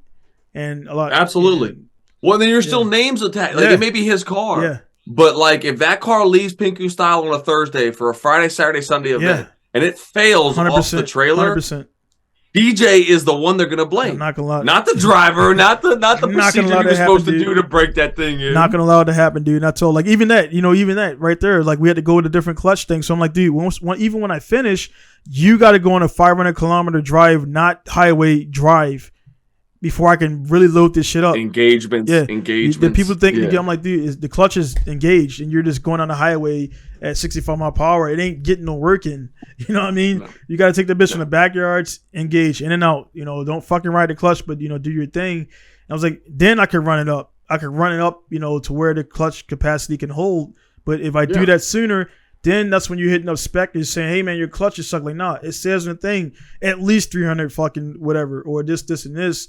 So I get a lot of that, man. People like disregarding rules, like, oh no, it's cool, man. I scuffed it off with Brillo pad and did whatever I did, stuff like that. Stop. You gotta go break it in, dude. Unless I got my EDL, I can literally out the box. They're that type of metal where you can literally out the box, do a brand out, do your thing like that. I mean, they cost $1,500 though. You know what I mean? It's a different type of deal. You know what I'm saying? I paid it, so I know what you're talking about. It sucks ass because you need it for that weekend, so you're going to pay for the instant service. And the man, Atron Brown, man, like he'll tell, people don't, those things cost money and they literally run it one time. Exactly. And then everything is melted together and then they trash it. Right. Yeah. Well, that's part of the reason why I was trying to close up, because I was like, if I know my time is not there, like I cannot see all my customers and give them that quality level of service. Right. And I was like, I'd rather just close and call it a day. Yeah. So, but then I took a step back. So last year I had started to possibly start a second truck to have a second Matco Tools route. Right. So for a second truck, what do you need? Another truck, another person. Right. Because you can't run two routes. So I found my current employee and I was like, all right, cool. Now let's find the truck. I found a truck. I hadn't bought it, but I'd found the truck. Right. And then I approached Matco and they essentially said, based on new agreements. So I have almost $500,000 at cost of inventory. And they were like, well, we need you to buy a whole starter inventory, which was about $70,000 at that point. And I'm like, no. I'm not spending. I got everything. Like I can rock and roll. Like, oh well, this is the new way of doing things. So I said no, I'm out, and I didn't do it. But here's what I did. I saw I had this great employee, and I see I'm obviously great because I'm doing me. Mm-hmm. So why don't we just tag team the same route? Chris frees up a little bit of time to do all these other things, get a little bit of peace of mind, get the headspace back. My expertise can still be on these big ticket sales, and then you get somebody to run the day-to-day to be able to still keep your name good. So I'm in a unique position, and I'm very thankful for that because I do have a very, very, very good employee. But at the same time, I haven't lost sight of the goal of we've been top 200 last 3 years in a row in the country. That's over 2,000 distributors. We've been top 200. We are pushing for top 30 in the nation and in Canada for this year. And we can do it. Based on our numbers, we can do it. So, but that's the thing. Like, you got to have goals. If you don't have goals, you might as well just not understand that success is a thing. Right. And the reason I just pulled this up too, and what you're saying, like I looked at the thing and the date. I love the YouTube because timestamp. So June 5th, 2020 is when that went out, which means we talked about maybe June 2nd, 3rd. It was almost 3 years ago. So we were like, March, April, May. So we were like 4 months into the pandemic, 2020. So, and you want to know what's wild, man? That year, I was number 52 in the nation in 2020. Really? In the pandemic year, I was number 52 out of 1,982 distributors. Yeah, look at the hair, man. Look, that dude looks stressed right there, man. And that hair, it looks good. Yeah. It looks good. You got the good shampoo and everything in there, man. He was like, dude, it's crazy, man. Even looking at shit, I don't know what the fuck I was into that day, man. But it's like it's crazy, dude. Like you're probably getting it's obviously nighttime. I was getting this same time frame we do the podcast, but man, it's just crazy to see that. And it's like, you sold so many tools since I've sold so many jobs since and everything and stuff like that and blah blah blah, man. And it's like crazy to see how everything goes on. But I was telling my wife the other day, I was like, dude, I got all the stuff kind of going on. I got, right now I didn't get affected the first 2 years of the corona, but the last year, the evergreen thing, since the evergreen thing turned sideways in that dam and clogged everything up, dude, that was all orchestrated, by the way. I'm not sure what you think about it. Orchestrated. And then right after that, man, metal shortages, this, and this, blah, blah, blah. Big $1 million tax write-offs that don't really, for us, it fucks us, man. But the guys that are getting the write-offs are the big mega corps. They're the ones that want to write off $1 million, $1 billion. And they don't really, honestly, then when people in this whole small business thing, man, when you say that word, we know the real term is like you got a business open that's less than 1,400 employees or something like that.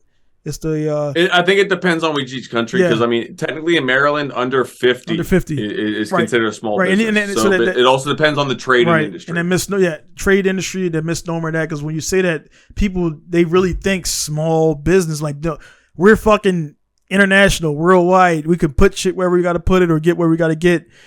So the business, the name is just a name or classification of the business, your tax bracket and things like that. So I'm like, dude, when the people come here and they even say like, oh man, it's a nice little shop. I'm like, I'm actually the biggest one in Amori. And they like, and I don't allow, because if you speak it into existence, if you allow that, I'm quick on correcting people. And it's not that they're trying to say anything wrong. It's just that if they don't know, they don't know. So I don't like misunderstanding. I like clarity and things like that. So I'm a guy that, and some people see that as being confrontational because I'm like, nah, dude, that's not how it works. Or I don't let shit kind of, some things, because it ain't really worth it, you let it roll off. Like, that ain't even worth talking about it. But some things, like, I can't let that slide, because if I do let that slide, he has an idea of what it is I do, and that's not what I do. I don't patch shit. I don't do this. I don't do that. I offer this, and this, man. And with the tool I got coming, actually, I told me and Alan are on the same boat about this. I'm about to step back from like general, and when I mean general, that means even like doing like a clutch job. Like if I'm not building your engine in conjunction with that, I'm not touching the car. So I'm going towards big shit only. And people saying, well, that's you're canceling out the small guys. I'm like, dude, there's enough dudes starting to do that. Most of the customers do their own work. I can sell them the parts, but as far as that, I only really want to do larger jobs, because what I'm getting into is just really pretty much buying a 240 or S13 on Yahoo, spending a month on that car, turnkey start, sell it, $12K, $15K, and I don't have to deal with the, that's just, I don't see how customers are shitty, but so no, honestly, man, DJ, you're talking about time, right? I'm done. Time is the one commodity we can't buy or sell. We can't get back. Yeah. So that's when I tell my guys on my route, no lie, and this is a fact. You can take me to the bank on this. I'm $250 an hour. Right. You can get my full attention for 60 minutes for $250 an hour. Yeah. We'll talk business, we'll talk military, we'll talk tools, we'll talk cars. I will help you in every expertise I have. For that, and like, oh well, labor rates are this one, dude. I don't care. No, shut up. Yeah. You want me? Yeah. You want Chris Debord? Yeah. You're gonna pay $250 an hour, and that's it. Like, oh, this and that. Like, dude, like my numbers speak for themselves. Right. Your numbers speak. Your labor rate is cheap in the grand scheme of what you offer. Right. And making sure these guys who have shops in America, and I'm sure there's some in Misawa and other parts of Japan. Labor rate in Rockville is about 120 for mechanical, which is about fair for the metro area. Right. But then you've got some of these fly-by-night shops of like, oh yeah, man, 70 an hour. And okay, cool. Like you're not even breaking even. You're paying for the quality job of. And those guys don't even probably account for electricity. Exactly. Right. Or they're bumming off of somebody else. So it's just like everybody is so focused on the number. We're in the Amazon get it now lifestyle. And like me and you, I hear it every day. Oh, I can get that part of that tool off Amazon for cheaper. Yeah. You sure as hell can. And I want you to deal with it when that part fails, because you're going to sign here for you that I told you boom, boom, boom. And I will not warranty this build if you use this part. And me, like, dude, you buy that off Amazon, that's fine. I won't warranty it. I won't help you if you need fixer and stuff like that. I don't care if it's the same brand that like of a generic thing that I sell. Like, I'm not helping you. You are paying for our service. Right. Nothing else. You are paying for our service. And trying to, I don't say maybe the younger guys, because again, generationally and with your location, I can't speak to that. Right. But my guys, like these younger dudes, if you speak like, dude, I don't care how much this ratchet is $200. That is expensive as fuck for a ratchet. Yeah. But when it breaks, I'm there. When you want to upgrade, I'm giving you best trade-in. When you want to do something, I'm there. Like you're buying the service when you buy this tool. Mm-hmm. And the same as your product, man. Like not to speak nothing against yours, you know what I'm saying? Yeah, it's the same. And even like, I mean, definitely, man, thanks full-heartedly, man, for buying these suspension makers. The thing about that, man, I know so many guys in the game and everything. And I told one guy was, and I made a video about that. And I could have talked, but what I did, I just made a video of my coilovers on the track passing everything else. And now I was like, oh, well, you're better than those drivers. I'm like, well, technically they're Japanese, right? They're supposed to be better than me. And I'm like blowing their shit away with not only with my coilovers, but a car I built by hand from the ground up, from the frame up. So it's like, it's my tuning, it's my driving, it's my suspension products, it's a tire company that I'm promoting. It's all these different things out there, man. That so people just love to downplay and make your stuff seem like it's not worth it, or I can go on Amazon and get this, and this, and blah blah blah, and all that stuff. And it's like, dude, it's like, okay, go buy it. It's why are you even talking to me about it? We'll talk about transparency. Your transparency. I have a coilover company that sponsors me. Yeah. You see all my coilovers. They did all my cars. I was shocked. I was like, really? I was like, cool, dude. I'm not gonna say, hey man, like you want it. Obviously, he knows that. Maybe he talked to him and said that was cool. Can I buy another brand or whatever? I was like, I didn't. I'm like, all right, cool, man. He sent the cash like full rate. And that's what I do. And I didn't ask for a discount. I was like, you say this is the rate, boom, sent. No question. Same thing with the body kit, doom. Like, people will take care of people up front. If I like you, I'm gonna give you my best price regardless. Yeah. And that's, I talked to my sponsor and they were like, hey, my boys in Japan, he's doing his coilover thing. If the car ain't even here yet, I'll have first to market, blah, blah, blah. And I even talked to my guys like, yeah, we can do like a mock-up piece, but like if you want to do that, we'll still give you same rate and all this kind of stuff. I'm like, cool. So it's also about transparency. I talked to them about that and I didn't lose nothing, but they again see the business alliance, like the way we're trying to keep things going in a positive thing for the industry. Right. And that's why there was no issue, man. Yeah. And again, but to your point though, you gave me a price. And I went to your store. I checked out. I clicked things off. Like, I mean, because honestly, and this is the way it works. I mean, it's like if you'd already processed it and everything, and it's like you didn't ask for it. And the thing about it too, I was actually so far to be really honest and upfront with everybody, dude. I haven't really made a profit off of them yet because the shipping, this and this, blah blah blah. I'm not gonna say the exact amount I make off the transaction, but it's like, dude. The sponsored guys that I have, the drivers that I got, the 3 guys I got, that was all, dude. I didn't make any money off of that. Right, cost. But I did make. I had a couple sales, and as a result of them promoting, and like I kind of let you know at first when I got on Mishimoto, I was like, cool. But then I was like, dude, it's like when you say you're sponsored on Mishimoto, like everybody's sponsored on Mishimoto, like they'll give you 15%, 100%, and I was like, dude, I do everybody. If you look back. 10 years ago, and all those guys I was pumping, I'm associated with only Injuku, and we didn't, and it's because they were always on the spot. There was always like, I'm not associated with anybody else. That suit I had, right. I don't wear it because the company that made the suit, don't talk to them. Everybody else in that thing, I haven't talked to any of them other than Zinky, but we did have a cordial relationship. He understood that I started my own brand and stuff like that with coilovers and blah blah blah. And the thing about it, he has his lane and he's comfortable, and he actually puts likes on my stuff, man. The guy that I was selling before, he didn't say like, why did you stop selling for me? He knew that by the last interaction that I'm like, dude, well, because I'm not buying 50 units, you're now putting me at this low priority level, which means when my customer buys coilovers, I'm waiting 4 days just to pay you. I got 4 days of worth of customers' money in my bank to pay you for your products. That's a no-go. So I was like, what? I'll do my research. Internet's out there for everybody to search on the same Google. I put in some serial numbers and I found the source. I'm like, dude, they don't realize who they're dealing with. We could trace the shit back to where it comes from. So I already knew the products were good before I even initiated my own. Then I just got with them and I wanted to tweak some stuff and colors, and he was like, yeah, we could do this and do that, and we could do this in the future. And I was like, oh, we're cooking, man. So it took about 6 months to go back and forth, do old changes how I wanted to do them, because biggest thing for coilovers, and a lot of guys that are listening and watching, the biggest thing for guys, honestly, most guys are using coilovers in the street. The certain brand you're using is way overkill for what you're daily driving. The oil is going to change things. So the oil viscosity is going to change how it rebalances things. So you see some cars on the road and they're going like this. The preload is off. The oil is wrong.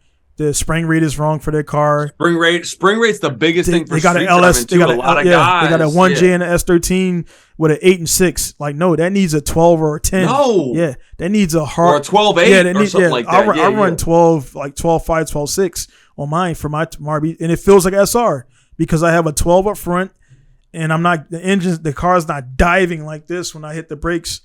And so when you explain that to guys, I tune engine, like, dude, suspension tuning to me is harder because you're controlling 3,000, 2,000 pounds on 4 corners to get that all to work. The engine is sits there and looks pretty and fucking makes noises and shit and everything. And all the C5s and C6s I run 20 and 10. Yeah, dude. And you tell guys, they're like, why you run 20K up front? That's like, what I'm doing. Have you seen me drive? Yeah. Have you seen me do what I do? Yeah. I need 20K up front for preload and adjustability. Right. I also want to sway. And you, again, we're talking back again, DJ, professional opinion and education. And not secondhand shit. Like I told, and since I've been open, man, I put a lot of stuff on the thing, videos, and people when I did that, I was gonna do it anyway.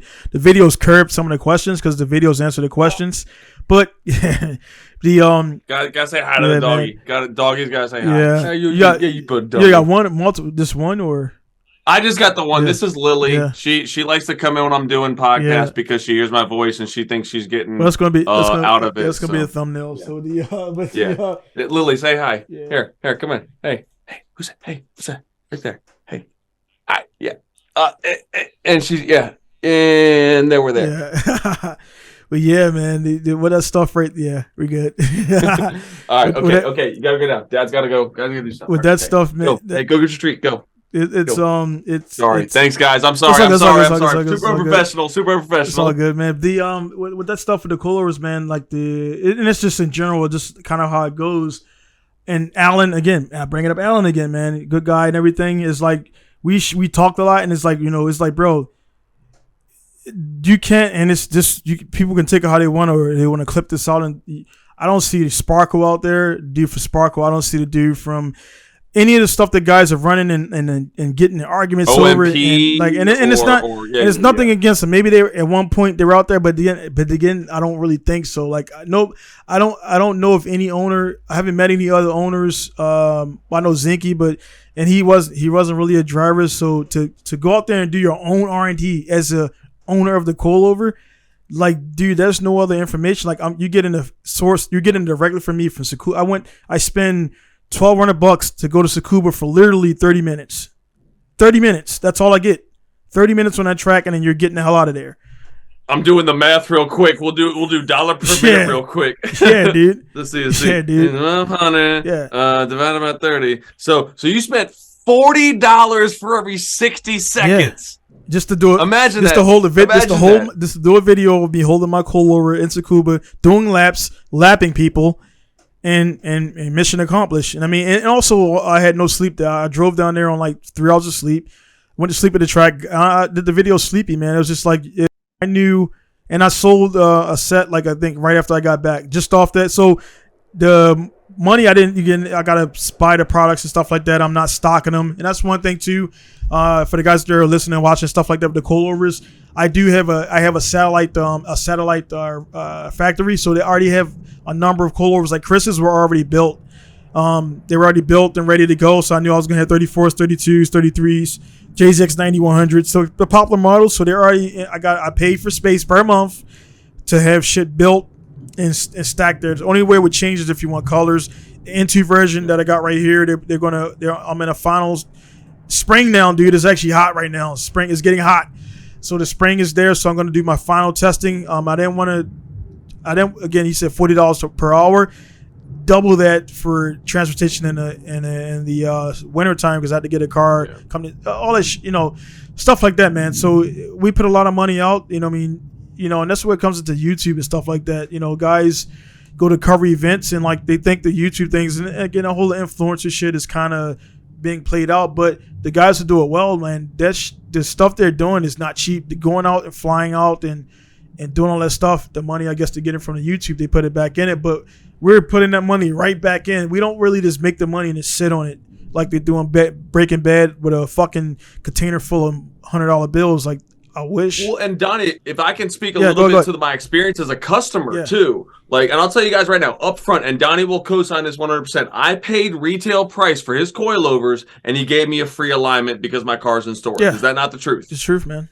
That's it. Like I'm not sponsored by Pinku Style. I'm not sponsored by them for coilovers. We do a separate sponsorship for what we do. I'll tell you right now, if you have a right-hand drive in America, you have an American in Japan who is now a coilover sponsor who can get the proper valving based on your swap and your current setup where you don't have to deal with transitional things. I know there's some fantastic coilover companies here in America, and I don't want to knock any of them because I am sponsored by one of them. But at the same time, if you have a JZX90, a JZX100, an RPS S13, any of those kind of things, and they're set up traditionally from Japan, why wouldn't you want to get a coilover that's sold by a Japanese company that can get shipped to America for the same price as you would buying an American coilover here? And I love Made in USA and I love that kind of stuff, but again, when we have a right-hand drive, why not keep that JDM aesthetic?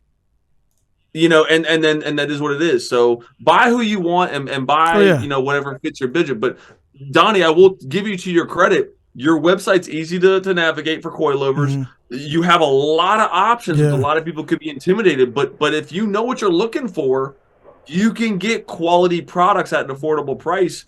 And the shipping for America is already preset in there, so there's no it costs $700. And that comes, man, it's like $180. And that comes down to like the like people always mention teams, and I will say like that's one thing I kind of like. If I wanted to, for example, I'm going to do Formula Drift this year in Japan, but I'm not gonna do the full rounds and everything. So they got they want you to pay the way they want you to do it in Japan. They want you to pay for the full year whether you make it or not. So that means you're getting a refund.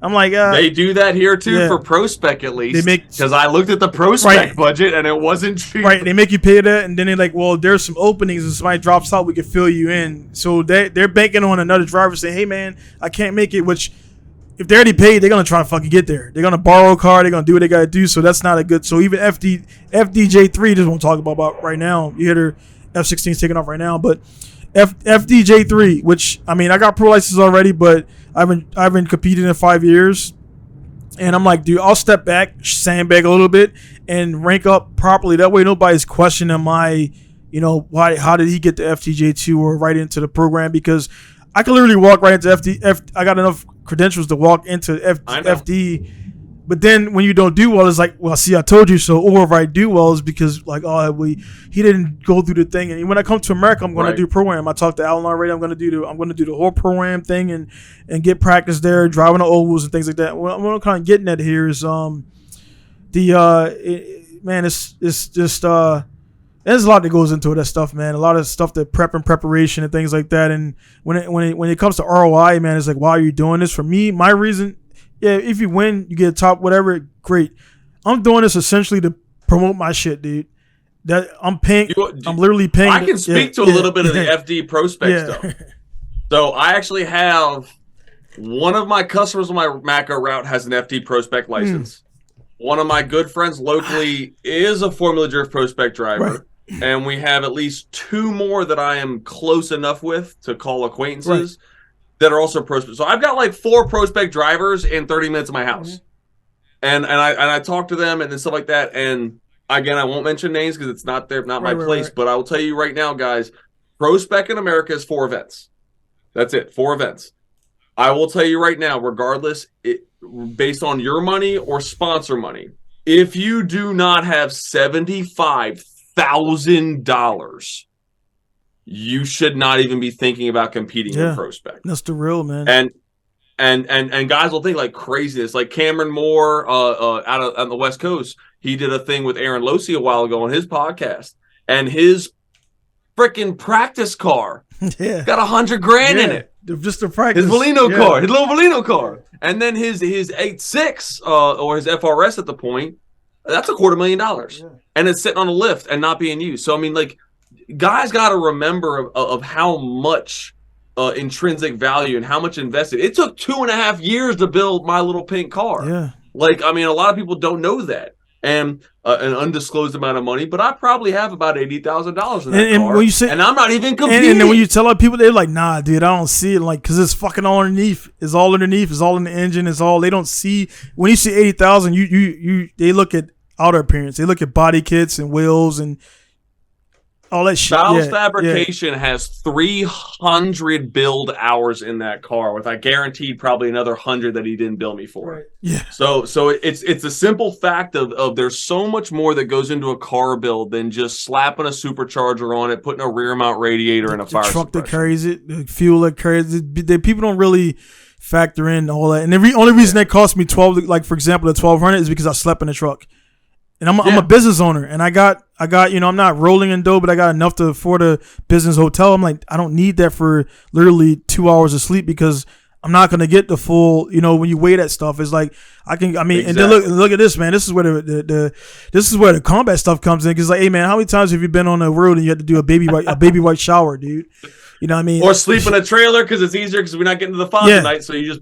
So run your 6 hours of sleep to and from, and then life is good. Yeah, man. We'll see right there. That suit turned out so good. The pictures don't do it justice, dude. When I seen it, I'm like, cool. Then when I got out the back, I'm like, dude, this looks fucking awesome, dude. Like it's crazy. And it's like in an official case. Yeah. Like again, guys, if you are doubting your local speed shop as far as like a custom fit suit, and I'll tell you right now, I didn't try on nothing. Yeah. I sent them my height, my weight, and a couple of measurements they asked me for, and this thing fits like I got a tailor-made suit. And the thing is, man, they don't do like Rachel. She's like, hey, man, are you sure? Like because actually, I actually messed up. Everything was good. Everything was great, but one thing I did was my wife measured wrong around the wrist, so I had to actually take it to a shop here, and they had to cut it in, because dude, I was literally trying to go like, I was trying to go through this to push through, and I'm like, if I got to take this thing off, you don't want to be fucking going, you want to be like out of it, and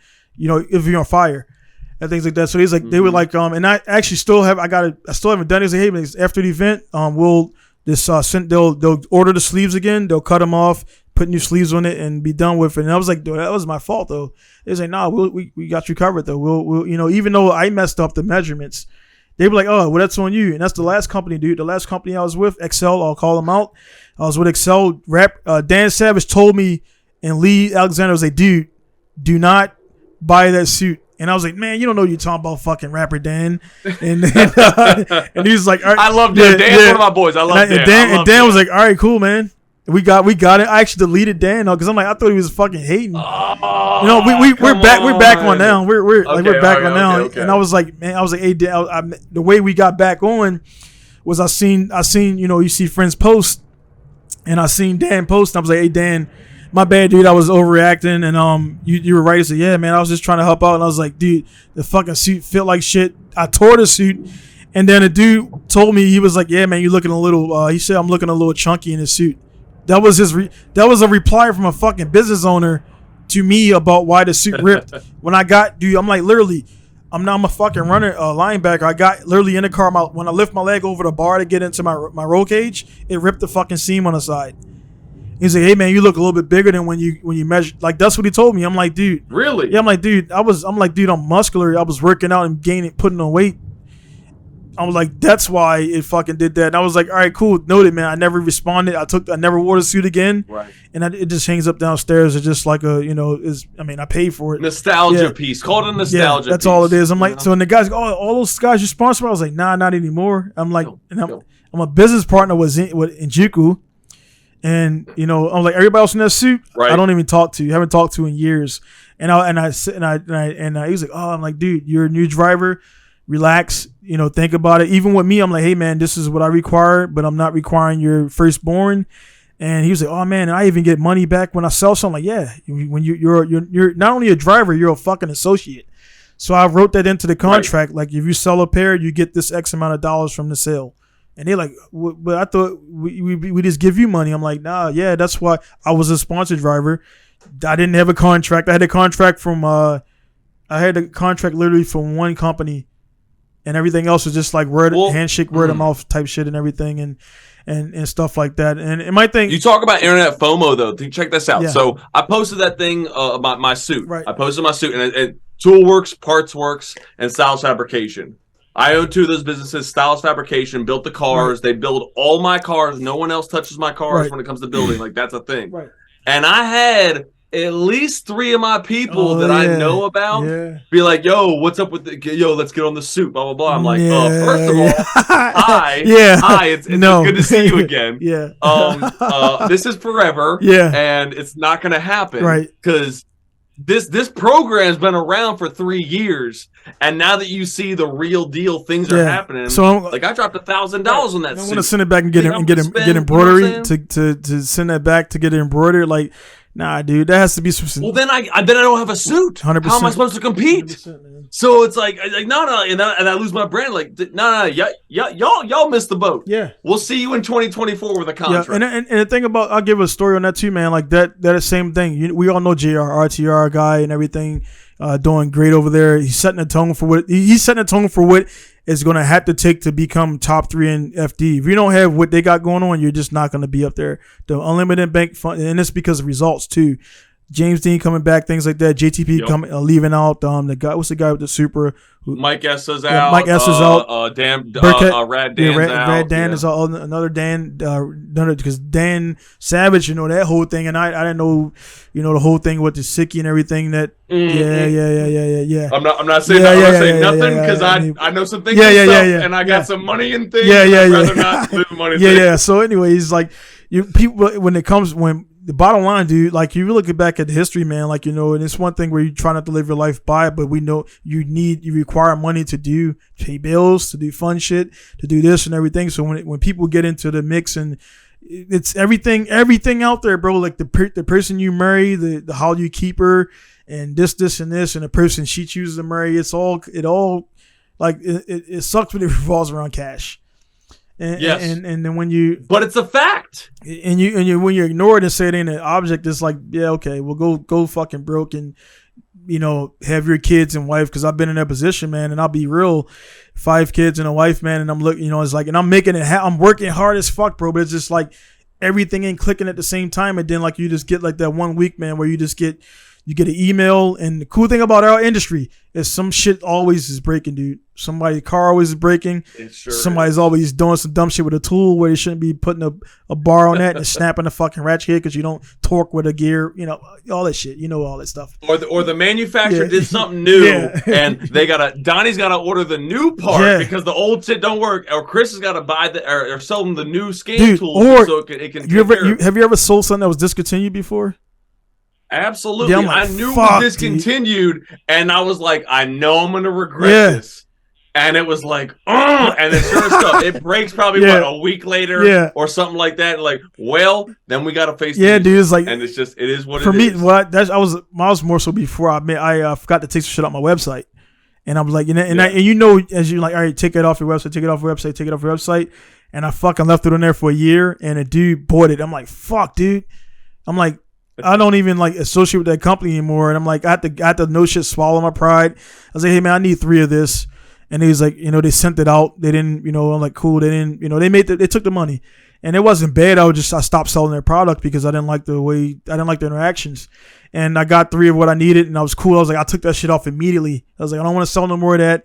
Or if you sell something that's out of stock, and then what I try to do is I every Monday I look at the host page and I see the stock. Mm-hmm. I mirror my stock on my website to the stock of what I'm selling. Out of stock, in stock, a little bit of availability. That way, when they buy it, they know when they buy it, hey, it's out of stock. It's not discontinued. This is out of stock. Right. So the out of stock and discontinued mean 2 different things. People think out of stock means it's done forever. The big thing for me, the big thing I was noticing is that if you don't keep like if you don't keep an understanding of what your positive inventory is, or like if you're not aware of things, like I know you have a remote warehouse, I know you do your whole thing with that, but if you're not like at least understanding where your stuff is coming from or where your stuff is going, or the shipping rates, dude, like especially with the yen. You want to talk about the yen real quick? I mean, we can be here for like a day or two, but I mean, I don't know, it's like little things like that. Yeah, man. And then if people aren't aware that like these are the little things we go through when it's.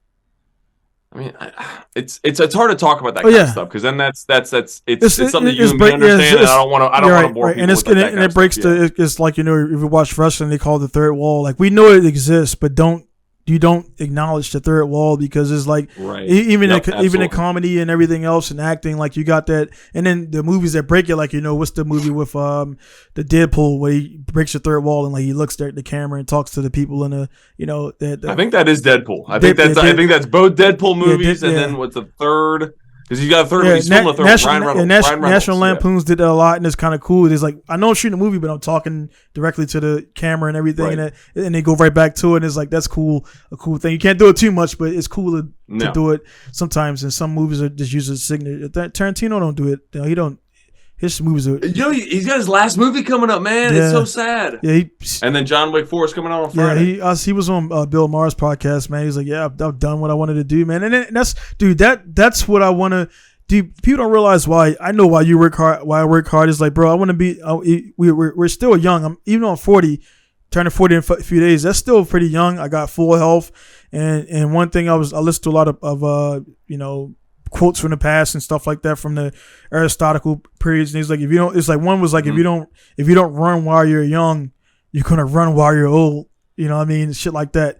It's like, I can see that. Yeah, so it's like you're gonna work hard at some point, or you're just gonna be a fucking bum, dude. You gotta. So right now I'm in a point where honestly, that 7 years, dude, I've done so much shit that now I'm starting to get into like the cruise control, and like the money is just, even though I need more of it, you know what I mean, to be honest, to do what I want to do it's still 10 years. You know, Chris, the first 10 years is it's but you can see. Well, you also got to think, how many guys, like in the automotive industry, like you obviously saw shops. Yeah, like 100%. I've got a lot of guys still in their 60s that are turning wrenches. Yeah, and I'm not. That's what I'm fucking not gonna do. I don't want to be that guy. I don't want to work when I'm 60. Yeah, you should be enjoying your fucking work when you. And people think we're crazy when we're like, nah. Like, so my biggest thing, and I don't know if you can share this sentiment. I run 3 businesses. Mm-hmm. I'm part of a partnership right now that is doing a commercial property acquisition. Mm-hmm. And then obviously I have free time when it happens. But like everyone tells me, dude, you gotta slow down.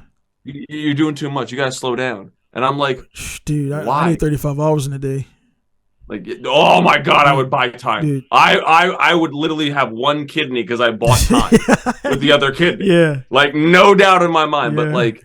And no, I mean that's my thing that like kind of it annoys me. It pissed me off at first, and now it just annoys me when I hear it because it is what it is. But like there are so many people that can't understand the concept that there are people that just want more from life. Oh yeah, and they're willing to work harder when they can, so that in the future they'll be happier with having less responsibility and less time. You can turn off the phone. I mean, just being in the hospital for a week, dude. I was one thing. Because you seen it, I sent the email out to you, right? I sent it out. Yeah. So that was only. I only sent. And I didn't. I mean, I could talk about it on the podcast a little bit, but I didn't. You know, I don't go into details. But I sent that out because I was like, you know, I could just be like nothing to nobody. But I was like, dude, I don't want to. You know, even if people are going through shit and seeing stuff online. For example, that GMG stuff with T-Pain or whatever that went on, that was, and people were like, you know, people of course were siding with T-Pain hard on the dude. That was a mistake on 2 ends. That was a customer mistake and that was a business mistake. That was 2 parties that fucked up because one party didn't take responsibility or guide where it's supposed to have been, and one guy was doing celebrity stuff. And I've had influencers in Japan come to my shop and I got them out of my shop in 5 minutes. Like, I don't tolerate that shit. I don't give a fuck about your followers, and you can be gone, dude. So now he has an idea. He kind of thought he knew who I was about, and after 5 minutes, dude, I looked at my watch. I was like, hey, dude, well, I gotta go because this particular cat don't need any names because it don't matter if you can kind of put it together. He's seen how it works, and what he does, he likes to come into environments and control the time. Hey, well, I gotta go, guy. Like, you came to my fucking shop.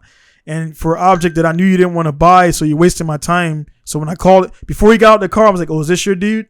He don't want this car. I said it immediately. And he looked at me strange and like 5 minutes. Oh, yeah, man. Well, I don't want to buy it. I'm like, dude, I told you don't want to buy it before you looked at it. It's not for you. This is for a beginner guy. And we went back and forth, and he kind of did the little eyeball observation of my shop, IG inspection type shit. I'm like, this fucking guy. I'm like, dude, all right, well, I got to finish building this engine, guys. If you're not buying the car, see you later. My exact words.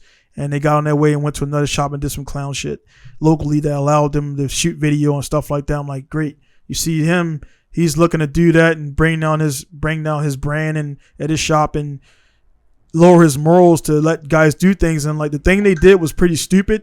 And if the guy would have fell from where he fell from and died in his shop, now you got a whole different fucking issue.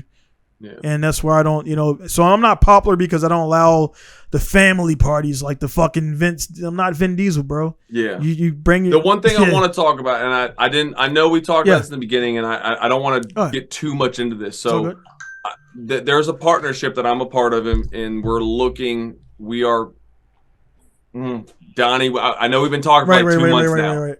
We are this close. So we are looking at acquiring a track.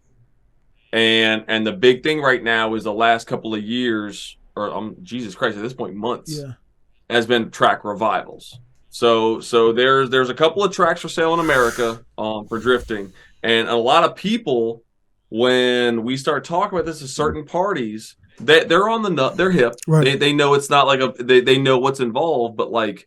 When I talk to maybe my customers, like, oh, well, why are you taking time with the macro route? Well, we're looking at buying a racetrack. Oh, cool, man. Let me come drive all this and that. And I'm like, dude, do you even know how much insurance is? Oh, yeah. Do you know how much this is, and like this and that? And then like, a lot of people when I was teasing something, they were like, oh man, I'll just get a loan and I'll buy a track.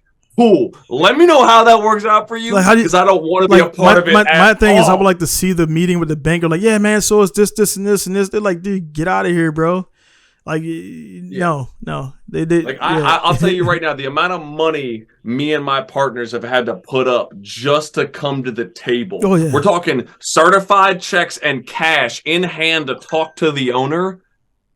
You guys, it's in the six figures. Right. I'll tell you that right now. It's in this, and we need to have that in hand to be able to have a conversation. Right. And dude, that right there is like, and the thing is, I know you weren't like, man, fuck, I gotta, as a business guy, why you saw I was stressed as hell when we were talking about this, but as a business guy, why the owner is even doing it, because he ain't got time for fucking rock kickers. He did his thing. He built it up to where it's at. He bought it from who he bought it from. And the thing is, you breaking even. In business, sometimes it happens and it fucking sucks. But we're in this to make profit, and then like I don't like to demonize people yourself for making a profit. Like people try to do that. Well, how much did you pay for it? It don't fucking matter how much I paid for it. It's how much you're gonna pay for it to get it from me. The iPhone, the Android. I just got the new Google Pixie because my shit was fucked going out, and I had a deal. And I got a good deal on it. I keep phones like 4 or 5 years. So I just got this Google thing. What I paid for this, I know it costs about maybe $400 to make this phone, maybe. And you probably spent like what, $1,500? Something like that. You know what I mean? But it is what it is. And I'm paying. I mean, I'm not paying. I pay per month until it takes about 4 years to pay it off, and it kind of always gets to the point where 4 years from now I got a 4K camera and all this shit in slow mo, and it's pretty cool. Keep that thing rolling. Yeah. But I don't. My wife, I'm like, dude, Apple can't knock them, man. They got fucking people on yearly subscriptions for these phones, dude.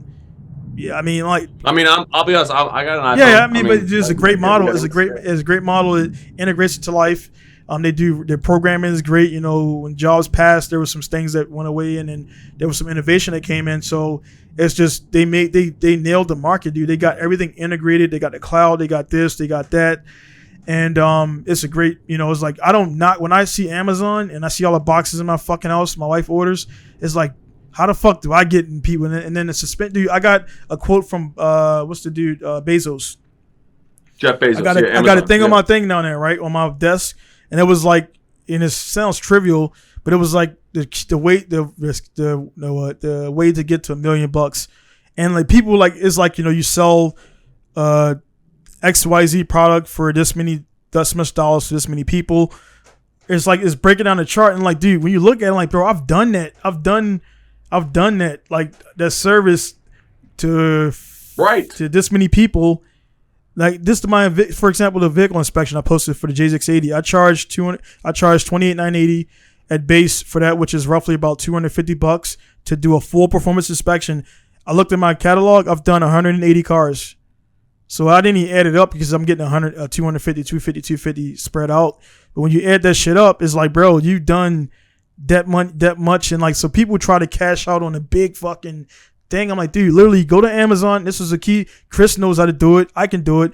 Literally go on fucking Amazon. Oh, absolutely. Go on Amazon, take 3 different products, and put them together and put it in a kit for somebody, and you literally save somebody 10 minutes, and they'll buy that shit because you put it in a kit.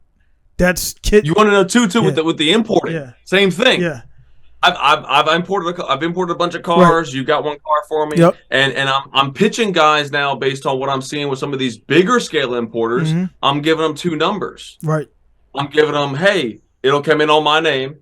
I'll give you a bill of sale for America. You do the paperwork. Right. That's the one price. Right. You want me to go to the DMV and do the title work? You're going to get the bigger price. Right. 100%. But same thing with like selling cars here in America. Like, you know, I got my hoopties and I got my projects and I'd run things and this and that. Right. And then we'll get tired of something and we want to sell a project. 9 times out of 10, I'll get lowballed the hell out of an unfinished project. But a turnkey ripper, I have an easier time just being like, no, these are the comps. This is what you're paying. This is my price. Right. Don't even try to BS me. Right. And the conversation usually ends. Oh, dude. And that's one thing. The modification era is almost over. Oh yeah, it's because which sucks. It sucks because the cars are coming. The car they've learned from what we do. So now the cars are coming with XYZ already. The Super out of the box, the A90, you don't really have to do much to it. The GTR 35.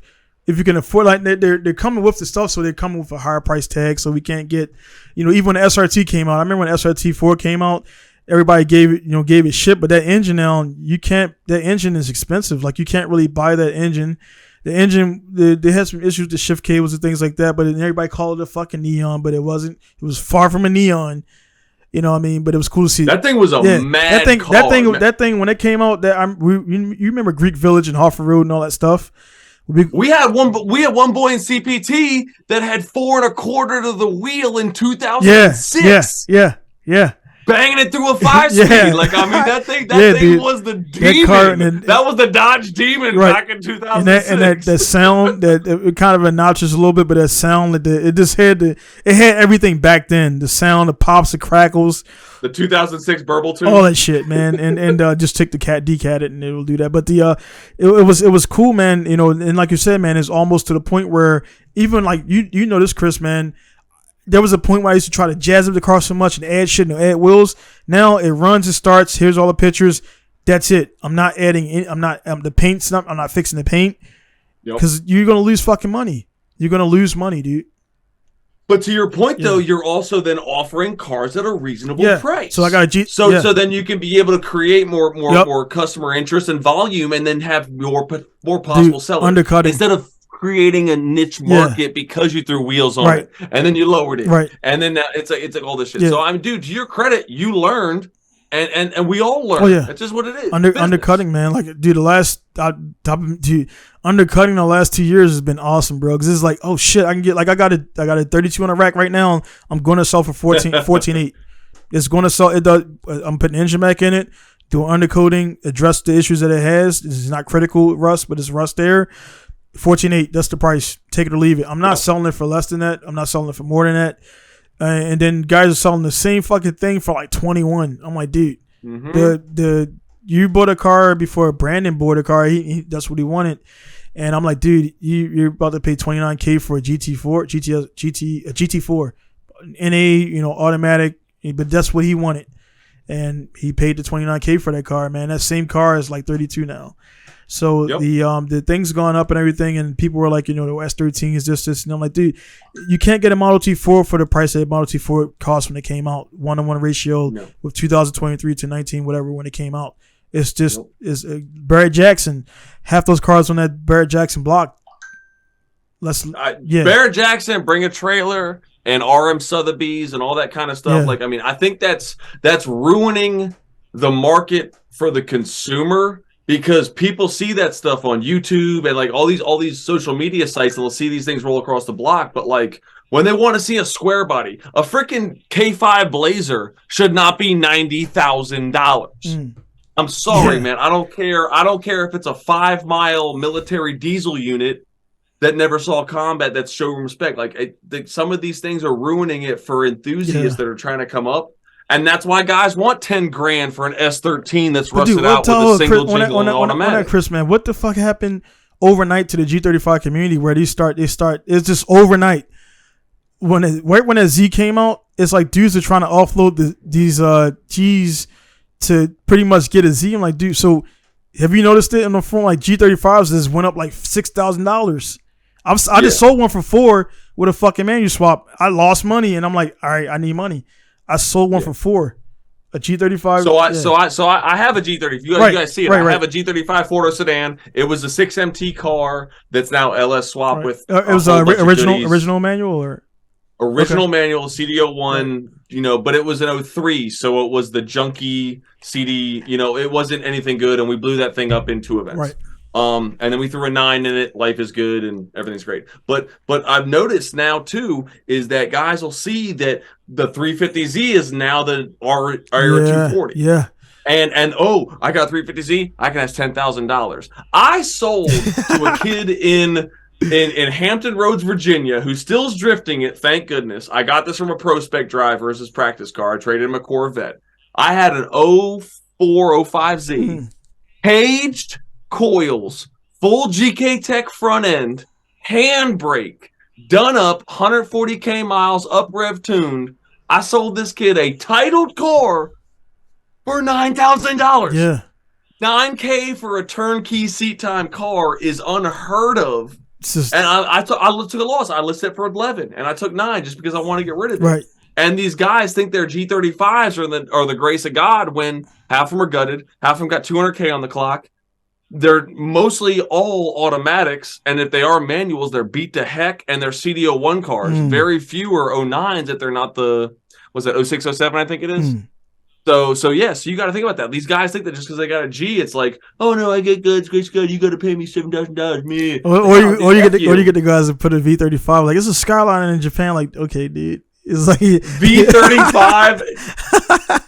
Be these nuts. Yeah. Be these nuts. I got right outside sitting across from me. And the cool thing about that is I went to a business partner because you do business with some guys, man, and it was like I owed him a certain amount of money, and it was like I really needed the money, but also my balance it was growing with him and stuff like that. And he was like, "Well, how about this?" I was like, "Dude, I gave him a deal on it," and he knocked me. I was like, "Bro," I was like, cool, because I had some other money coming in from a job, and I was like, yeah, man, you can get it for that price, man, because you've done, your assistance in your company has literally kept my company open, man. So yeah, definitely. And thing about it, man, when you sell these cars, you got to be prepared for loss. Now, if you got a pristine GNX, Grand National, which is one of the cars I want to have in my collection, they're very minimum, like. Certain cars is like, yeah, dude, the numbers are really that small, and the owners are not selling. And if they do sell, they're getting some money for it, man. You remember the GNX that used to run around? And it was the dude named Adrian. He had 2 of them. God, I saw one of them. I didn't see both of them. I didn't at the time. I thought he was like a dick and everything, but he just was a straight shooter. And he tell people how good his shit is, and he went out there and beat people. And one of his cars caught on fire on Route 70. Well, no, the one going towards Glen Burnie, the little turning kissing ride. I forgot, was it 70 or some shit? That was near 2. Yeah, that was near Route 2. Yeah, so Richie Iowa. Yeah. So yeah, he one caught on fire right there and everything because he was doing a burnout and shit happened. And he had it, but he trailed like I'm like anytime a dude trails a fucking car to the races, dude, don't race that car, dude.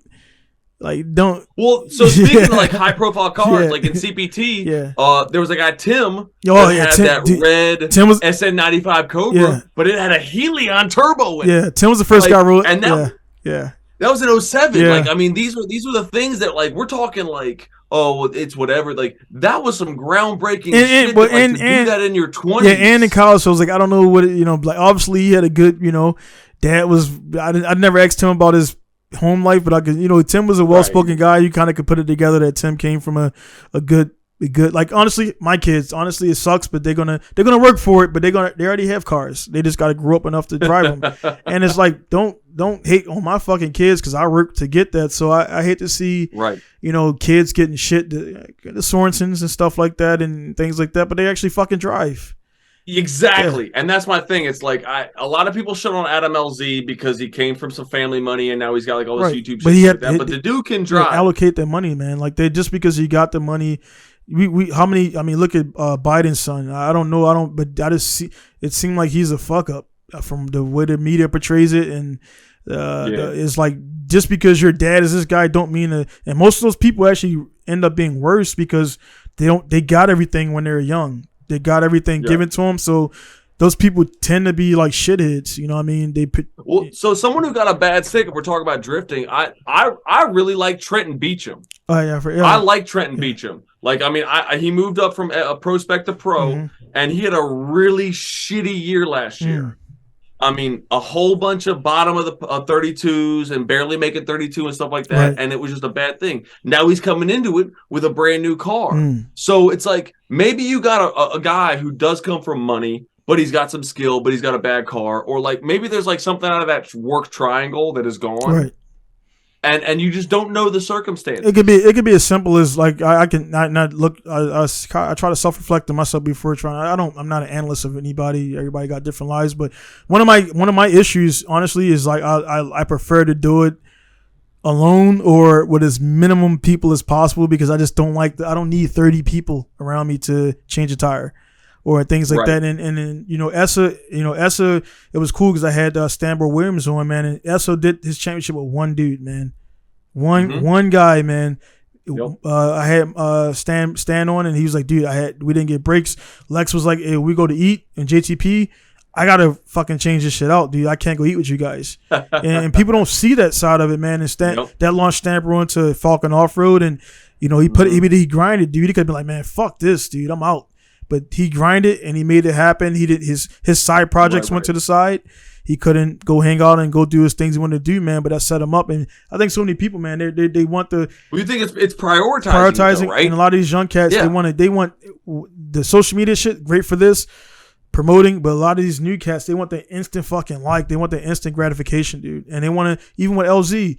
They don't see and I met him at Atlanta, man, and we talked face to face about 5 minutes, no cameras, no nothing. I just introduced myself. He came over and seated in green trucks that Allen had that I had before, and we talked, and I see that he saw me there, but I'm not going to go around him with 30 people. That I don't want to do that and get mixed up in that. But it was like, I was like, hey man, shook his hand, hey man, I was like, man, you're doing a great job. Keep doing what you're doing. I know people think it's easy, and he was like, I got to see his face, like, fuck, somebody gets it, and I didn't ask him for shit, and then I gave him my card, and I was like, I got to get loaded up. We talked 5 minutes, shook hands. He was on his little Razor scooter, and then there was some other cat I met later that day. Hey man, guess what, man? And he's old. This dude was like 45, had to be. Guess what, dude? Man, me and LZ, man, we gonna do something. I never seen that guy's face. Come on, I never seen that guy's face on fucking LZ videos. I'm like, dude, you're pumped. Like you're the older cat. He should be asking you for shit, and you're just so. And I see older cat, and it's not only young guys. It's older cats that want to get into that thing, the GMG thing with T-Pain. The other guy, the Tommy F. I'm with you on Tommy that. F. guy. I seen through all that shit. And I'm like, matter of time, dude. And then. Bam, it happens. I'm like, dude, that shit, you can see it a mile away. And I'm like, you can have all the nice cars and the white floors. I can just see the wording that you use and the people that you have around you. And I can see it, dude. I'm like, dude, I'm not allowing that shit, man. So people like act like they're the man. And you can feel that too. Through the fucking TV. Yeah. It's like, that shit's weird. And it's like, but you would rather go and spend money with that guy? Great, dude. So when you come, and I hate to say it, I love it. When they say, hey, man, I should have came to you, dude. I'm like, Yep. Every oh man, I bought a toolbox for Snap-on. That's cool, man, dude. That's a badass box. That thing is awesome. Let's put. Oh man, 6 months. Man, this box ain't that. Yeah, big. And oh man, that's terrible. That sucks. Yeah. I'm sorry to hear. So how long's your contract? Yeah. Like you want me to go beat somebody up at Snap-on HQ? Like, nah, dude, they did their job. Yeah, it's like, bro, I gave you the deal. You chose them. Yeah. Buyer's remorse ain't my problem. Dude, have a good day. That's hey man, that's just how it is. And I'm like, yeah, man. And I'm like, yeah, I kind of told you so, man. And but yeah, man. But my buddy Charlie said, man, like he had a hard time contacting. No, he had a hard time contacting me because he wanted to fucking do it by IG instead of email. I don't care. Instead of email. Again, it's not that. It's not your problem. Yeah. And Charlie's story is not your story. Yeah. You could create your own story by being an individual, and we could have a great business relationship. Yeah. But you had a guy who wanted to be a, round the way buyer or however you want to call it, and then now you're using him as your metric of how to do business with me. No, bro, just approach me in the way I ask, and we'll have a great business relationship. Honestly, dude. Period. Honestly, I give examples. I'm like, see that, and I love my one car. The guy actually came back to Japan. He was in Poland, came back to Japan. Like he's in Yokota now. And the thing is, like the dude, he respects I got work I got to do in his car. And he's 8 hours on the road, and he never just like popped in like, hey man, I'm just checking it because there's nothing to pop in on. His car is where it is.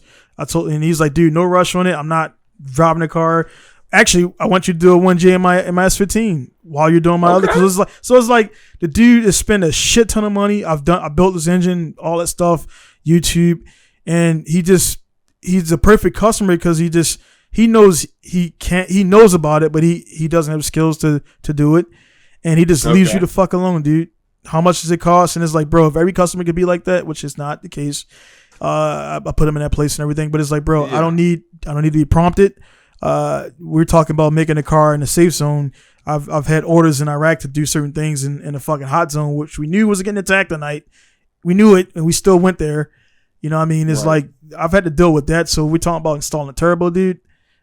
That's not a big deal, dude. So I know you had to kind of bring some of your clients back down to earth, like, hey dude, just do what you gotta do, give me the cash, this and this. It's not that big of a deal. Like I'm not your financial advisor, you know what I mean? Like I gotta pay bills too, so I don't want to get into, don't expel my, recently I'm not sure how it is for you, man, but people like it's about being a smart business owner. So if you know homie don't have 15 grand to spend on an engine build, don't even quote for that shit. Like read your customer just based on a 5-minute conversation. Right. And then you'll know where you can steer that conversation 100%. As far as purchasing, or even like, hey man, maybe like I have a certain product here. 100%. I understand you have a budget. I don't want to make it seem like it's not in your realm, but I can't offer the quality of service 100%. For your budget. And you can tell by the email, dude. When I had case in point, I had a dude. Hopefully they were watching this, whatever. No names, but it's like he messaged and he kept bringing up used computers. I was like, number one, I don't work with that company. I don't install this one. Now this is what I do. I'm a Haltech dealer. I do this, and this. If you're gonna do this and go somewhere else, now Haltech and Link and all that stuff is worldwide. So it's becoming industry standard to set you up with either Haltech, Link, ECU Masters, or one of those guys because somebody in the world tunes that. So if you get, and I installed a lot of Power SCs, for example, and I use a lot of them. I still use them, but I got the gear to tune them in a certain fun builds. I mean, I made 600 horsepower with them. I'm like, dude, there's no safeties. There's no engine safeties. Yeah. You got to have a box that costs $300 to even link into that. So I got all that shit, and I use it for me for a quick 400 horsepower. I got literally stacks of them, dude, like this tall now. You use the FC data logger from New Zealand? Yeah. So I got that. And people are like, oh, I got the hand control. I'm like, dude, you got 20% of the. I got the whole thing. I could do it. So I got. Make sure you got Windows 98 or XP. So literally, I got an XP. I got an XP because the Windows 10 doesn't like to emulate backwards. So no, it doesn't. Yeah, I got an XP machine just for that. And literally, so what I'm doing now is I got. This is what I did, man. Business. I was like, dude, I'm promoting Apex, right? It's still out there, and there's a computer for every customer. Everybody doesn't need Motec. Everybody doesn't need Haltech. Everybody doesn't need ECU Masters, and so on and so forth. Right. So if you're saying you only want 20 horsepower with stock, bigger injectors, honestly, I can do that with SAFC. Believe it or not, like you don't need that. SAFC is a little bit of bump, and he was like, dude, my buddy said it's bad. I'm like, dude, he's like, it was a piggyback, right? And then back in the days when piggyback was the thing, man. But look, that was the thing. Check this out, man. Check this out. And then he in the same breath, right? But he said get FCON Pro V. I'm like, FCON is a piggyback, right?